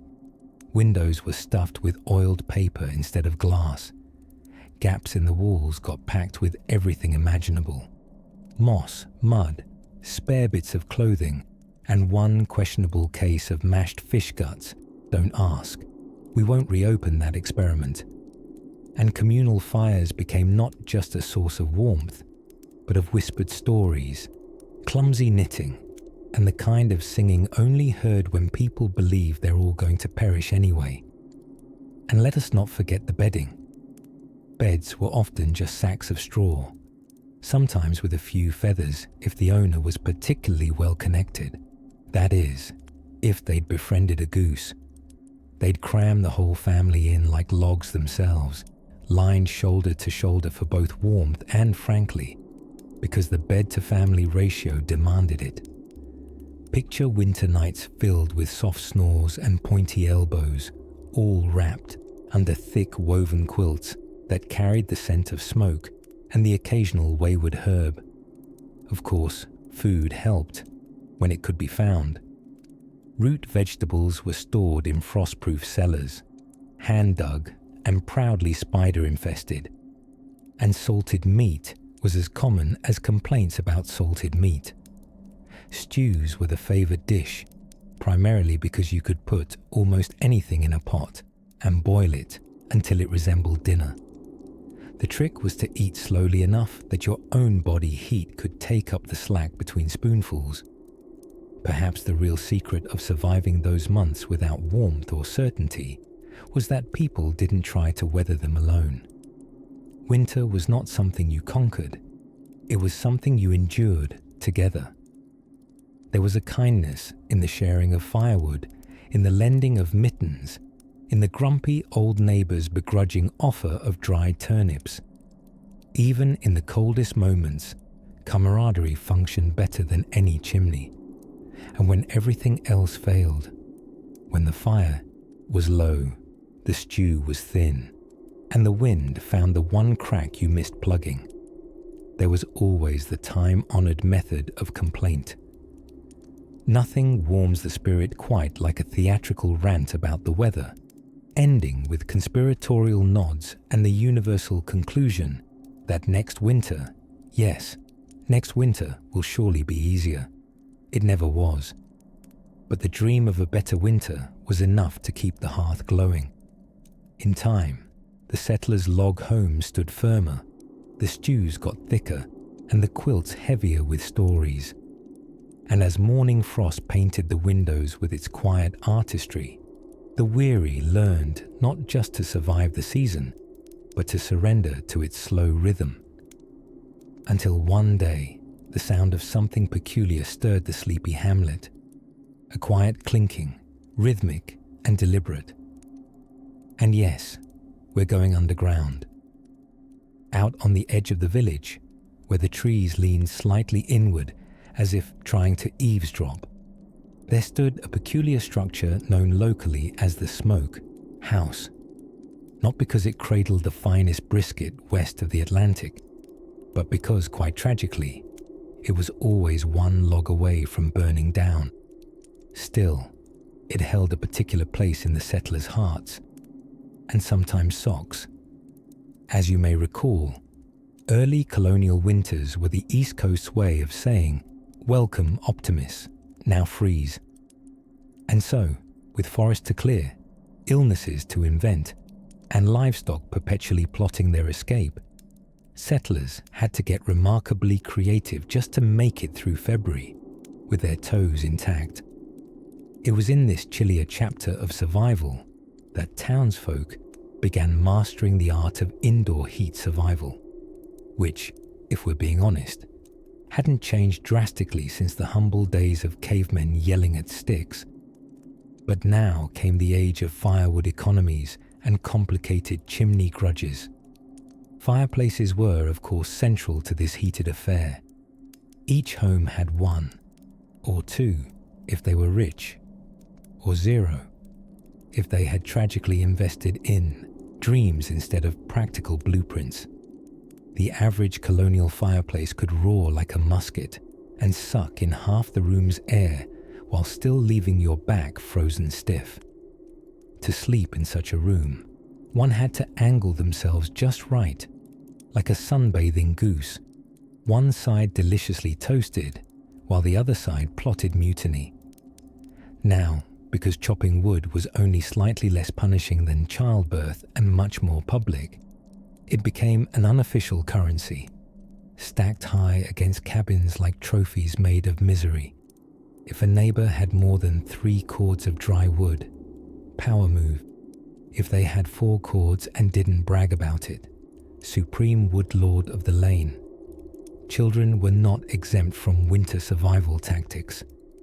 Tiny humans, wrapped in so many layers they resembled cabbages with eyes, were instructed in the noble skill of not falling into the hearth. A feat more difficult than it sounds, given colonial floors were unforgivingly sloped and chairs were handcrafted wobblers. At Te'ama night, families would huddle in what can only be described as a human lasagna. Parents in the middle, smaller children tighter toward the core, like the sun of a deeply Appalachian solar system. Blankets were layered, sometimes woven crudely from wool, sometimes from flax, and often from whatever fabric had survived the moth-apocalypse of autumn. Still, nothing stirred more controversy in these dark months than the bed warmer. A long-handled, lidded pan you filled with embers and slid under the covers like a medieval hot water bottle with anger issues. Stories abounded of socks going up like tinder, toes kissed by flames, and courtships ended after reckless warming mishaps. It was a device of love and fear, because nothing chases out romance like third-degree burns. One particularly chilling anecdote tells of Abigail Frothingham, who, despite a surname that sounded like a Dickensian teacup, was a steely New England widow with exactly one goal each winter: never to be cold. Abigail took bed warmer use to a new and dangerous art, developing what she called the 3-pass pre-warm. Pass 1, warm the sheets. Pass 2, warm the foot of the bed. Pass 3, scare away any residual ghosts. Her method worked mostly, until the night she overfilled the ember pan and birthed the great quilt emancipation of 1709. But the fear of freezing did meet its occasional match in the human need to avoid getting up.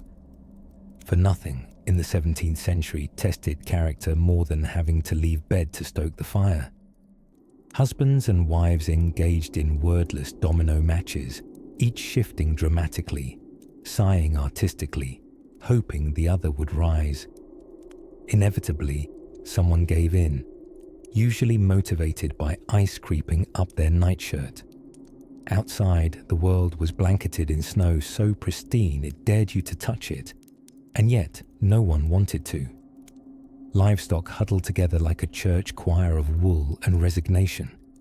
Chickens, wrapped in burlap if lucky, clucked balefully at the sky, surely wondering if their ancestors had had it better. But life pressed on, wrapped in frost and fueled by stubbornness. The settlers learned not just to resist winter, but to understand it, to read the frost in the windows like ancient runes, to track the snow's weight on the roof for signs of collapse, and to cherish, above all, the tiny moment your socks were, by some miracle, warm, and by the glint of a feeble candle and a fire more smoke than flame, they dared to dream of spring, a season still mythical but faintly smelt in every hopeful cup of bark tea. Meanwhile, just beyond the tree line, something else stirred. But that story waits patiently under snowbanks and starlight. Sleep came quickly to those who could afford to lie still. But for the early settlers stepping into their first true winter, sleep was less a peaceful drifting and more of a tactical maneuver. When the wind shrieked like an unpaid opera singer and the hearth was struggling to object with a hesitant flicker, sleep became an exercise in blanket triage and body heat diplomacy. Let's imagine waking up in a one-room cabin in December 17-something, a year so early that nobody had invented central heating or the concept of a weekend. You might find your blanket suspiciously crisp, and that's not because it's fresh from the dryer. No, it's because a fine layer of frost has formed on the inside of the walls, and your eyelashes. Insulation, as we understand it today, was about as common as a submarine in a cornfield. Most settlers jammed moss, straw, or anything vaguely squishable into the cracks between the logs, hoping to stem the nightly Arctic draft that made its way in uninvited. Some overachievers used mud, which naturally dried, crumbled, and fell out again, as if mocking their optimism. Inside these drafty dwellings, shared body heat became the world's coziest survival strategy. Entire families, and often a dog with terrible breath, piled into a single bed under every possible layer, including quilts, bearskins, and, if available, heavy regrets about moving to the new world before down comforters were invented. The fire would be stoked just enough to keep embers glowing, a careful dance to avoid an indoor inferno while not waking up as a historical popsicle. Oddly enough, the settlers weren't entirely without backup plans. They had warmed bricks and flat stones that were heated in the fireplace during the day, then tucked into beds to spread their heat like primitive bedtime hot water bottles. Sadly, these devious rocks had a tendency to cool just before the truly frigid hours arrived, leaving sleepers to curse geology itself somewhere around 3:12 a.m. Winter menus also played a part in survival, though menu might be a generous term for whatever edible thing we haven't eaten yet. Root vegetables stored in cellars, salted meats with the consistency of seasoned leather, and that classic colonial delicacy, steamed hope. Occasionally, settlers would indulge in soup thickened with old bread and dreams of future stew, often eaten stone cold, because someone forgot to keep the fire going during a blizzard panic nap. Yet, it's in these frozen months we find settlers suddenly evolving incredible skills, like identifying which snowdrift might be covering the one remaining shovel, or determining how many days you could wear the same wool socks before they developed independent political opinions. Children remained bafflingly resilient. Clad in clothes made of scratchy wool and affection, they somehow turned snowbanks into castles and spent hours strategically sledding on nothing more than wooden planks that doubled as indoor shelves come spring. These tiny humans may have been cold, but they were creatively so. And speaking of creativity, perhaps the greatest miracle of winter was the invention of pastimes designed specifically to keep hands moving and minds too busy to imagine how snug life must be in, say, southern Spain. Knitting, whittling, yarn spinning, storytelling, and slow, deliberate sighing were common. Entire evenings passed in the glow of a candle stub while someone retold the thrilling saga of the cow that got loose last April. Yes, there was hardship, but there was also ingenuity. Neighbours came together to share warmth, which is to say, pack themselves into one room and tell rewriting the dictionary levels of exaggerated tales in order to distract each other from the sensation of their toes. It was in these frostbitten months that community ties either cemented permanently or twisted into tales that settlers would tell for years about that one time Jeremiah stole the last onion and tried to pretend it evaporated.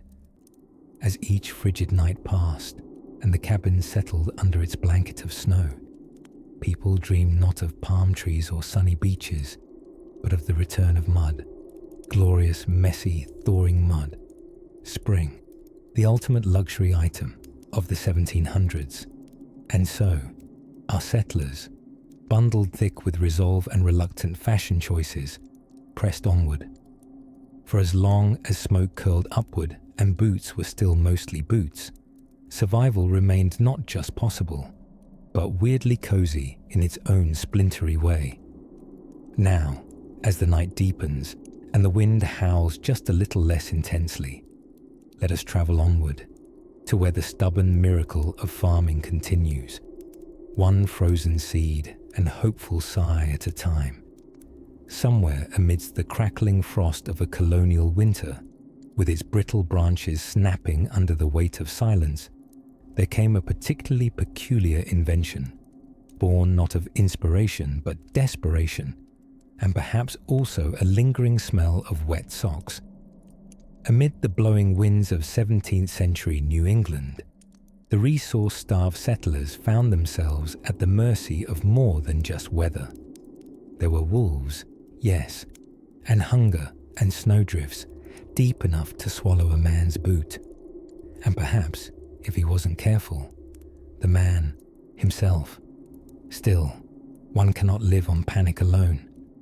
So as the wind needled its way through crude clapboard homes and the fire sputtered like a tired old man trying to nap, settlers did what humans have always done best: adapt using the highly scientific process of, let's try this and see if it kills us. Which brings us to the subject of warming pans. Imagine, if you will, a metal frying pan on a stick, filled with embers and slid between sheets, in the hope of preheating your bed before it pre-froze you. It was both a sensible solution and a fire hazard wrapped in comforting naivety. Many early colonists ended their day by rattling down the corridor with one of these fiery contraptions, serving as both bedtime routine and unintentional ghost story fodder when you saw glowing red under the covers. Now, these homes, let us be kind and call them cozy, were one step above burrows. Chinks in walls were stuffed with mud, or, during moments of innovation, scraps of fabric, feathers, or even seaweed. Yes, seaweed, because when your list of resources includes stuff found near rocks, you work with what you have. One settler even wrote in his journal that he preferred seaweed because it smelled of the old country, which, depending on your nasal interpretation, was either nostalgic or deeply unfortunate. The windows were either oiled paper or not windows at all. Glass was a luxury, a shimmering, unimaginable thing. Most settlers peered out through slits, holes, or simply didn't peer out at all, reserving their hope for warmer days and fewer bear sightings. In the absence of proper insulation, people turned to layers: wool, linen, more wool, then someone else's wool. A good many citizens of Plymouth resembled lumpy turnips by the time they were fully dressed for the outdoors. As for the indoors, well, If you think a blanket made from bark is far-fetched, then you clearly haven't faced a Massachusetts January with only optimism and a hat. Sleep was something of an acrobatic endeavor. Families were often bundled together on straw mattresses like tired sardines. Privacy was non-existent, unless you were dead, in which case your solitude was considered permanent and respected. Passing the night meant listening to Aunt Prudence cough, Uncle Silas shed his third pair of socks, and small children muttered to themselves about the ice goblin, whom they were fairly certain lived in the corner. And then, perched somewhere near the center of this frozen lullaby, was the hearth, glowing like a sleepy sun and barely up to the task. Firewood was scarce and precious. It crackled alongside the colonist's dignity, sometimes popping so forcefully it knocked the hope out of your hands. Keeping the fire alive through the night was called a banked fire, delicately smothered with ashes so it might smolder until morning, like an introvert at a crowded gathering. But the true, quiet hero of the colonial winter was not the fire or the wool or even the bark blanket innovation. No, it was something far more ordinary, shared stories. As the wind sang its icy lullaby outside, families told tales, recited scripture, or simply spoke of home, of old haunts back in England, strange dreams, hopeful futures, and food they missed more than they admitted. These stories were more than just distractions. They were heating mechanisms of the soul. If one could bottle the warmth that rose from shared memory in a frozen night, it would outshine 10 hearths. That was how they survived, by wrapping themselves in the worn-knit fabric of imagination and hope. Chilly as it all was, they were not merely enduring. They were becoming something else entirely. Those who could thrive even when everything around them had hardened into frost. And as the snows continued to whisper against the logs and the stars peered down with frosty disapproval, the settlers turned once more toward another curious custom: the art of making winter somehow productive. But that's a tale best told when the snow gets deeper and the days get even shorter. The snow that year had fallen earlier than usual, as if winter had begun composing its sonata before even finishing autumn's final verse. And while the newly arrived settlers had heard tales of New World winters, they were now getting the full orchestral performance, complete with wind through the walls and a chorus of frozen toes. It was the kind of cold that made firewood vanish faster than promises at a tavern. Saplings were chopped, fences reimagined as kindling, and the occasional regrettable piece of furniture mysteriously disappeared from the corner of the common hall. Must have been the wind, someone would mutter, watching a 3-legged stool disappear into the hearth like a sacrificial offering to the gods of warmth. With supplies running low and morale even lower, the settlers began employing a strategy both brilliant and quintessentially desperate: ingenuity. Improvisation was the name of the game. When the porridge grew thin, they thickened it with bark. When shoes gave up the ghost, they wrapped their feet in rags, then in hope, and then in more rags. Clothing, too, was repurposed with the finesse of a fashion designer who only had one color: brown. Old sails from failed fishing boats became cloaks. Curtains became trousers. One man, legend has it, turned a burlap sack into a respectable waistcoat and very nearly started a new settlement-wide trend. His neighbors tried it too, although scratchy linen proved incompatible with sitting still. The secret, it seemed, wasn't surviving the cold, but distracting oneself from it. And so came the birth of what was later dryly termed the long winter pastimes: storytelling, carving spoons, and inventing entirely new reasons not to leave the cabin. storytelling took on both sacred and absurd qualities. Each evening, families and cabin groups gathered to recount the same 5 tales over and over, until the children could recite each one backwards, in solemn tones usually reserved for sermons or particularly bad weather updates. Tales of storms at sea, glowing forest spirits, and one infamous tale of a cow that kicked a lantern and doomed a barn. None of it was likely true, but by the flickering firelight, it didn't much matter. Spoon carving, meanwhile, became competitive. Once a practical skill, it evolved into a kind of wood-shaving Olympics. Every man believed his spoon to be the pinnacle of curvature, weight, and soup-retaining excellence.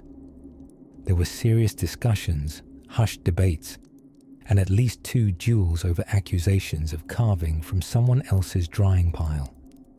In the midst of all this domestic invention, there grew something unexpected: companionship.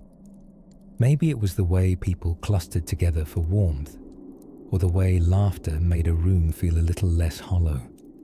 But in these cramped wooden shelters under the unkind sky, a new type of community emerged. One knit not by choice, but by necessity, and an impressive tolerance for stew.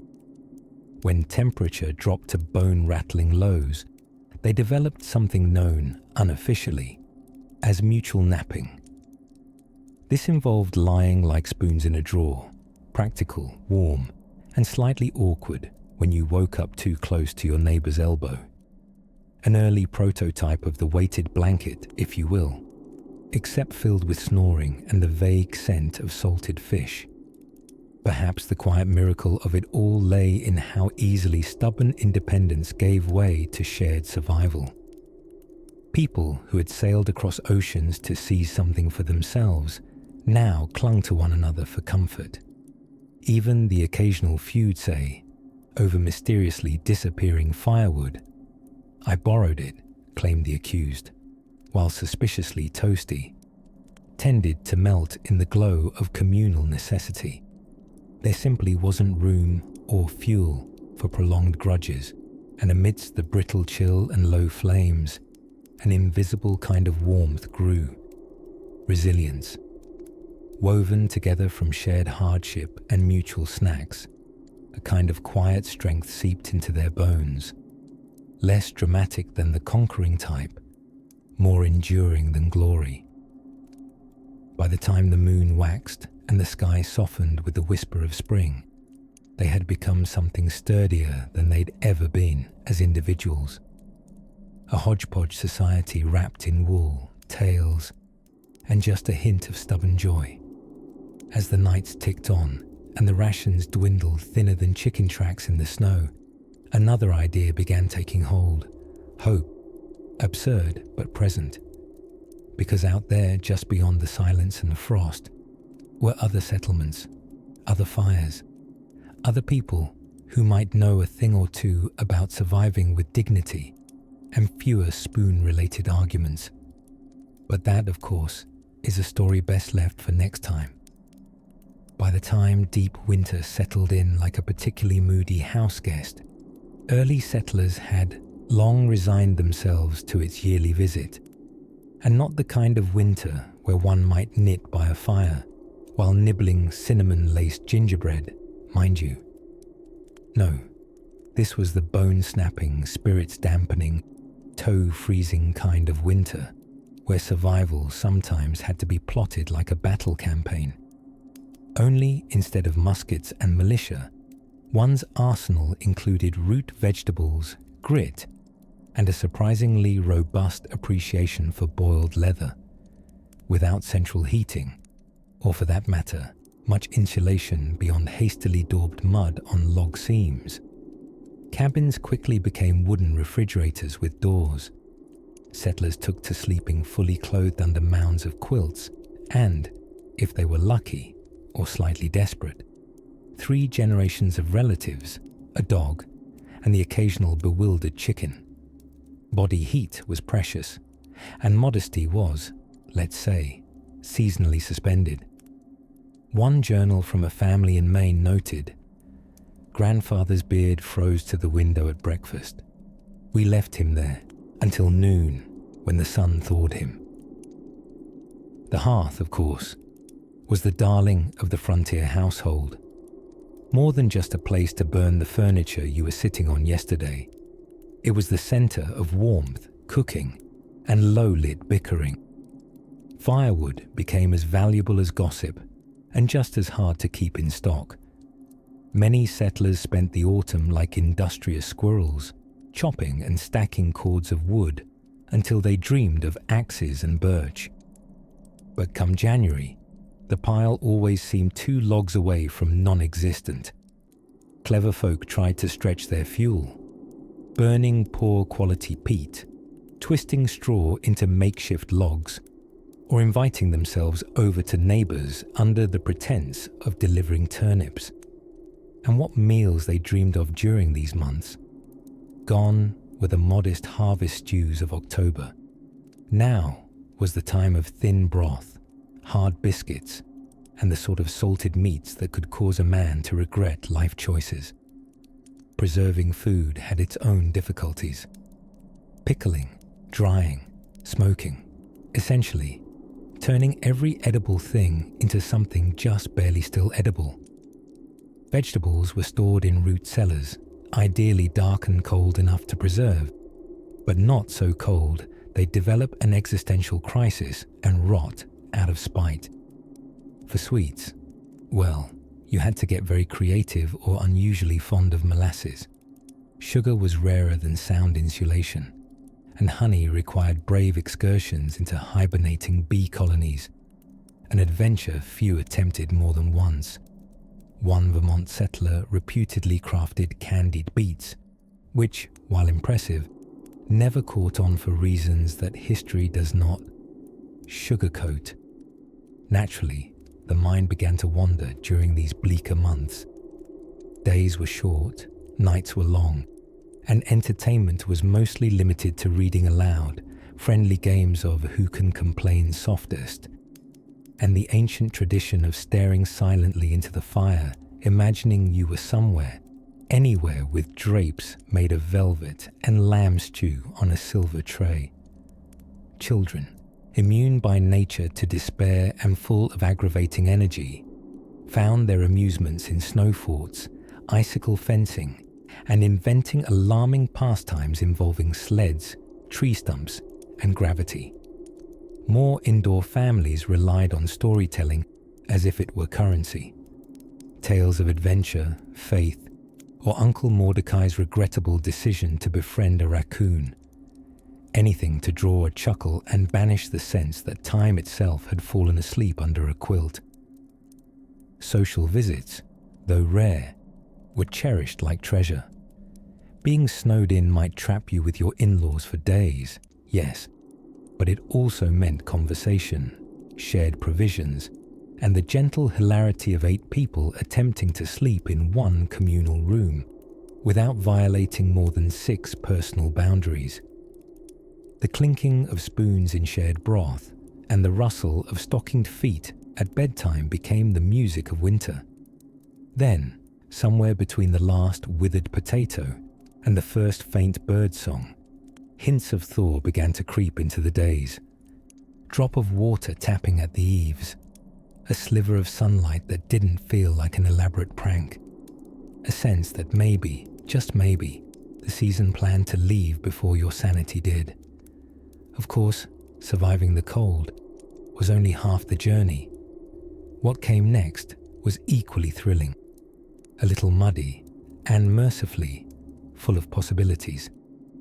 In the waning hours of winter twilight, when the snow outside hugged the roof like a loyal but overly enthusiastic pet, settlers often found themselves in what historians have generously called creative discomfort.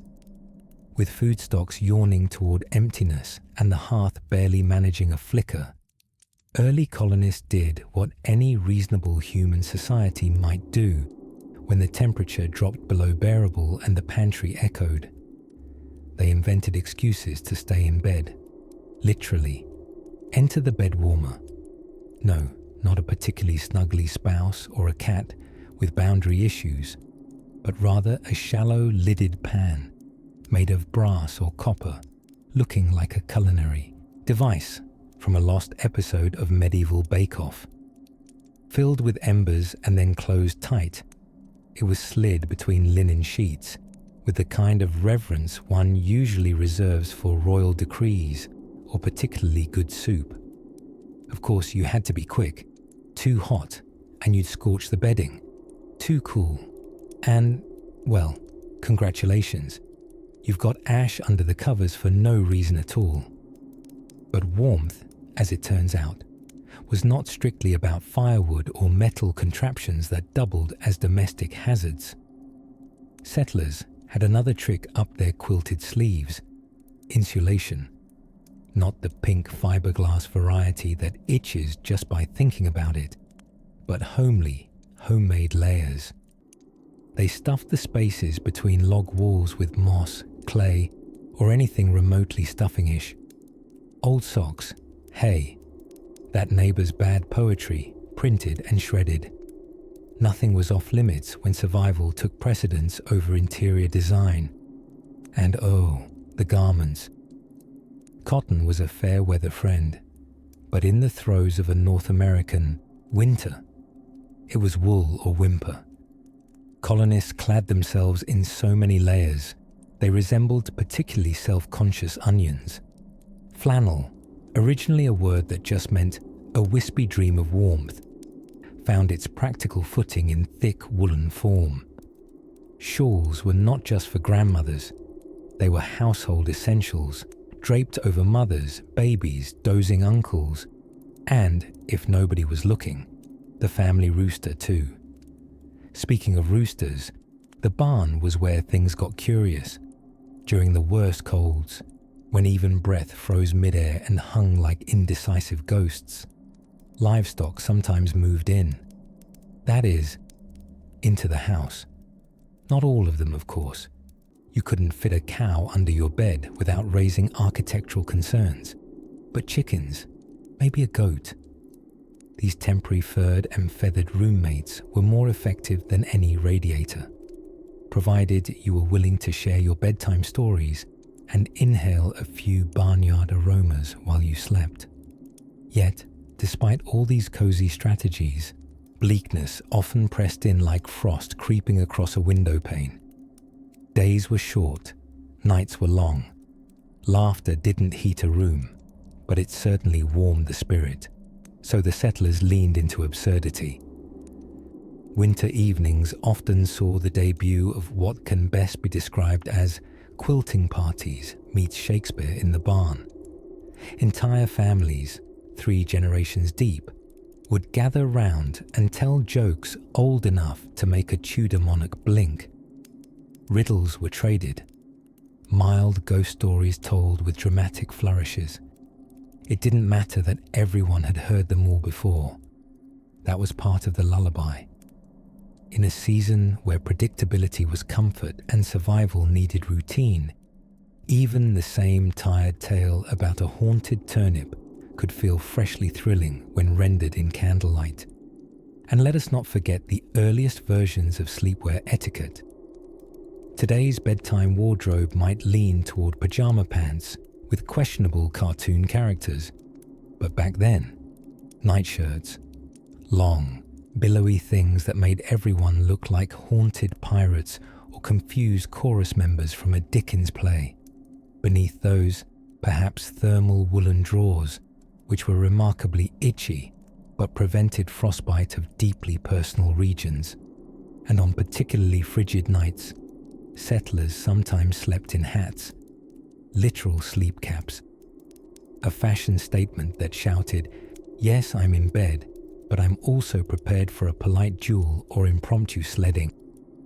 Through it all, the creaking walls, the shivering dogs, the porridge breakfasts that resembled beige hope, settlers developed a special kind of resilience.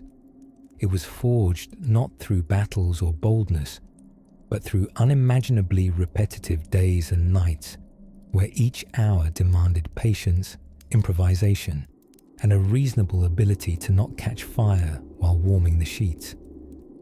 Somehow, out of months of discomfort, grew a kind of strength that wasn't loud or loud-mouthed, just quiet, dignified, wool-clad. And as the frost clung stubbornly to window panes and another log settled with a sigh into the hearth, settlers pulled their blankets tighter, murmured an overly familiar riddle into the dark, and drifted off, dreaming perhaps of spring, or more pressingly, of boots that didn't leak. Let's quietly follow them into the dim hush of the next chapter, where the air begins to whisper of thaw, and hope hangs ever so gently on the horizon. As winter's breath deepened and the landscape shimmered with frosted silence, the early settlers confronted a profound truth. No one warned them that survival might require befriending their chickens, and not in the polite "thank you for the eggs" sort of way, but in the "may I nap beside your warm, feathery body tonight" sort of way.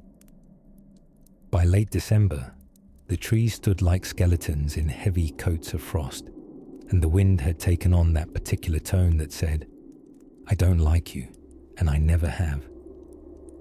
Outside, everything cracked, splintered, and groaned. Inside, things weren't much better. Homes were usually built quickly, under duress, and rarely with insulation in mind. Walls were thin. Every step across the floorboards creaked like a mournful accordion, and drafts slipped through like gossip at a quilting bee. So how did the settlers get through this bone-deep cold? Well, first, they stopped expecting to feel warm. Attitudes were adjusted. Comfort redefined. Did your beard freeze overnight? That just meant you succeeded at breathing. Did the water in your wash basin turn solid? Time to brag about your indoor ice sculpture. If the windows frosted over, at least now you didn't have to look outside at the blizzard of eldritch doom tearing across the field. People devised ingenious ways of tricking themselves into not shivering. For instance, bed sharing. This was less the cozy, romantic notion we associate it with today, and more of a mutual survival huddle. Entire families piled onto a single mattress. Mother, father, 6 children, 2 dogs, and at least 1 damp, sleepy goat. Everyone nestled under mountains of quilts filled with whatever insulating material they could find. Wool, feathers, plants, or half-unraveled knitwear from Aunt Mildred's well-intentioned catastrophes. In tight quarters like these, there was also the subtle art of rotation sleeping. If someone's feet began to thaw too much, they'd switch places with someone icier. This simple system ensured that no one part of your body got too self-important about staying warm. Then there was the bed warmer. Essentially, a metal pan filled with hot coals slid between the sheets like a toasty time bomb. The goal was to warm the bedding just long enough to fall asleep, without catching the entire mattress on fire, which history notes happened more often than you'd prefer. Farm animals frequently got invited in, not just into barns, but into the home itself. Cows, pigs, and ducks weren't just companions. They were cast, members in the ongoing theatrical production of Staying Alive, Winter Edition. Their body heat radiated with life-giving generosity, and if you could ignore the snoring, occasional hoof to the side, and general barnyard perfume, you could pretend you were camping with friends. Some settlers built ingenious Scandinavian-inspired contraptions called box beds, wooden enclosures that looked like wardrobes, but with a mattress inside. This cozy casket of warmth allowed users to cocoon themselves away from drafts and pretend, just for a moment, they lived in a very creaky, somewhat rustic pirate ship bunk. And then came the delight of hot drinks. While coffee and tea were often scarce luxuries, settlers made use of whatever they could infuse a pot of boiling water with. Roasted chicory root, crushed sassafras, even dried apple peelings. These humble concoctions had less caffeine and more chance of reminding you that life, while damp and cold, had flavor, just not much. Some even swore by wrapping up hot bricks from the hearth in cloth to heat the bed. These were the precursors to the modern hot water bottle, though with a higher risk of smouldering gently through your pillow if not handled properly. And when even the fireplaces turned reluctant, choking on snow-flecked soot or frozen chimneys, the settlers turned to each other. There were stories, songs, laughter, quiet games played by candlelight, a shared belief that spring would come eventually and bring with it the blessed return of sunlight, dry shoes, and fewer reasons to argue over who just stepped on the sleeping hen. As the last embers of the hearth glowed soft and tired, and icy wind painted scrolls of frost on the window panes, the settlers didn't sleep easily. But they did sleep, nestled under quilts, beside livestock and loved ones, warmed not just by the fire, but by every clever, stubborn, slightly absurd trick they'd learned along the frozen way. And just beyond the thatched roof and time-worn shutters, the season waited, slowly turning, ever so quietly nudging the world toward change, as the frost crept deeper into the soil and trees clutched their bare limbs close like shivering old men. The settlers awakened each morning with one simple goal. Don't perish today. A modest ambition, perhaps, but in the great northern winters of the 17th century, merely staying alive was worthy of a bronze medal, possibly even silver, if you also managed to keep your fingertips. Food supplies by now were no longer stored so much as feared. A salted fish might have the structural integrity of a cobblestone, and the last pumpkin, lovingly carved in late October, had quietly become a mushy tribute to fermentation science. The cellar, once a comforting pantry, was now an Arctic cave of mild disappointments and terrifying turnips. The key to surviving the cold wasn't simply wool or firewood or stubbornness, though, as it turns out, an illogical amount of stubbornness was the currency of survival. What truly got them through was community. Tiny, frostbitten, occasionally irritable community. There were the Mannings, whose chimney had collapsed during the first blizzard, and who now cooked everything over a fire pit assembled from broken bits of homestead and seasoned with the ambient flavor of desperation. Their stews always had hints of roof shingle and charred optimism. Next door, old Mrs. Lively, who was not lively in the slightest, declared the entire winter a personal affront. Each morning, she stood at her frozen windowsill muttering curses at the wind, as if it had become sentient and needed to be held accountable. Yet even she made extra mittens for the youngest children, using unraveled sweaters and once what may have been a disassembled tablecloth. And then there were the entirely accidental winter rituals, the shovel lottery, for instance.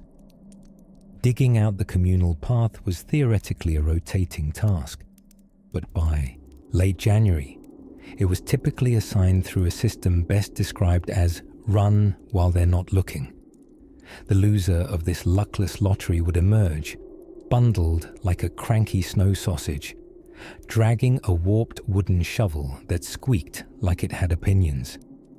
The path would, predictably, be erased by drifting snow within 12 hours. Children, unfazed by the -11 temperatures, invented perverse forms of winter entertainment. One popular pastime involved sledding directly toward the barn while being chased by an angry goose. No one knew why the goose was always angry, possibly just annoyed to be alive in February, but it provided a reliable adrenaline rush, and the children claimed it helped keep their blood warm.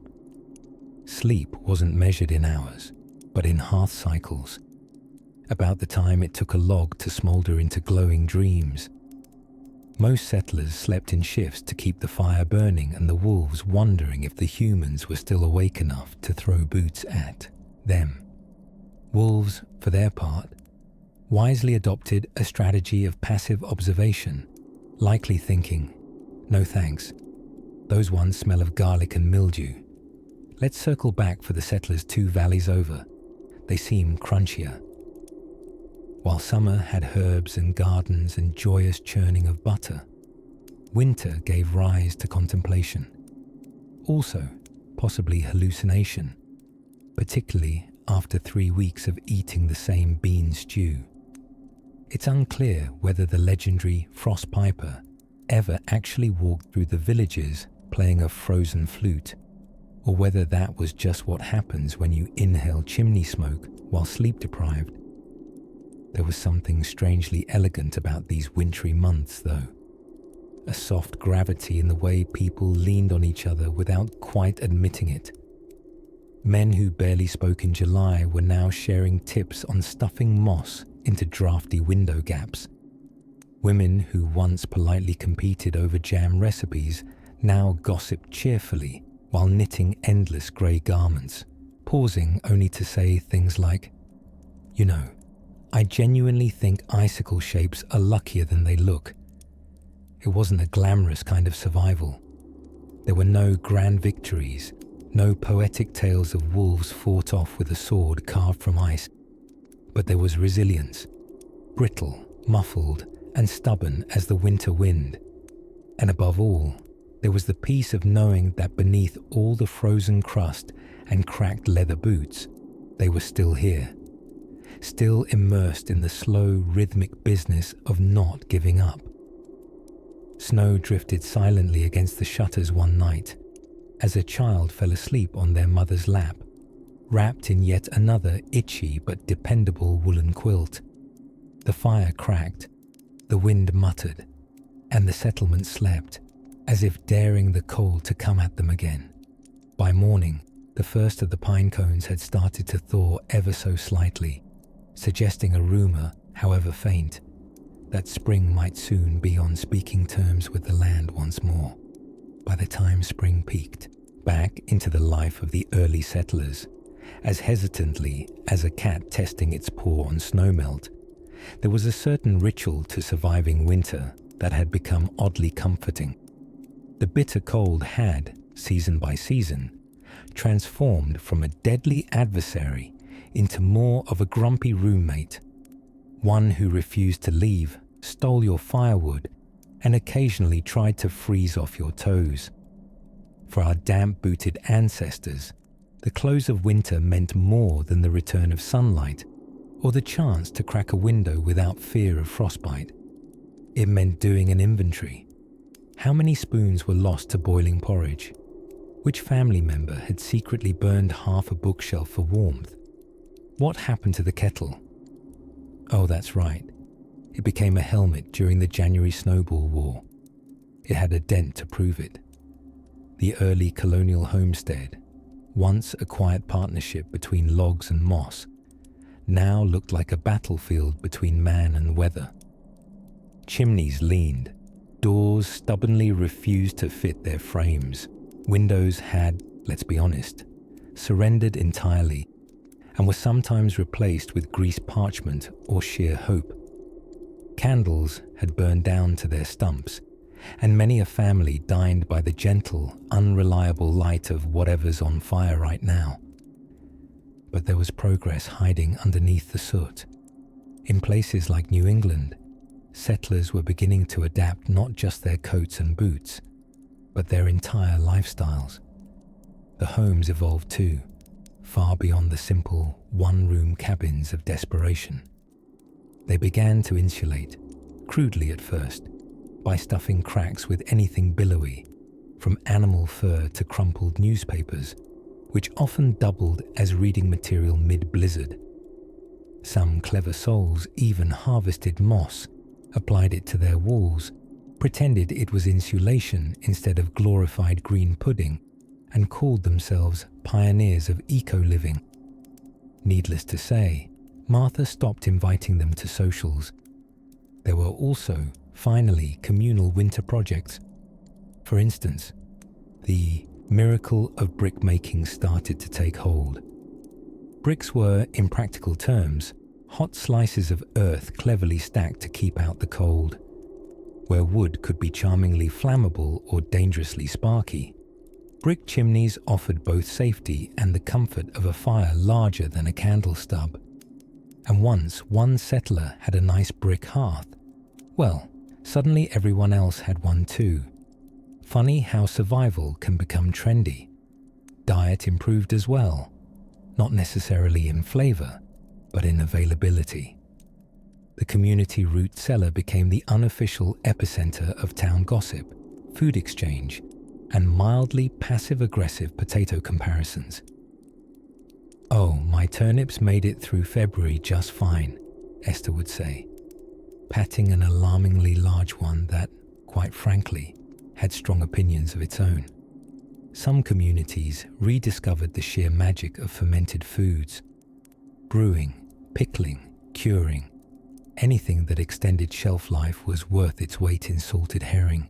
In fact, salted herring was something like colonial duct tape, food, bait, gift, and occasional insult. "You smell like a sack of February herring," being a common jab among schoolchildren and exhausted parents alike. And when the snows began to soften at the edges, when the creak of thawing trees echoed through the forest like nature herself having a good stretch, there was a subtle uptick in human optimism. Settlers rolled out their last chunks of winter cheese as if presenting treasure. Families opened long sealed letters that had traveled icy months in snow-covered hands.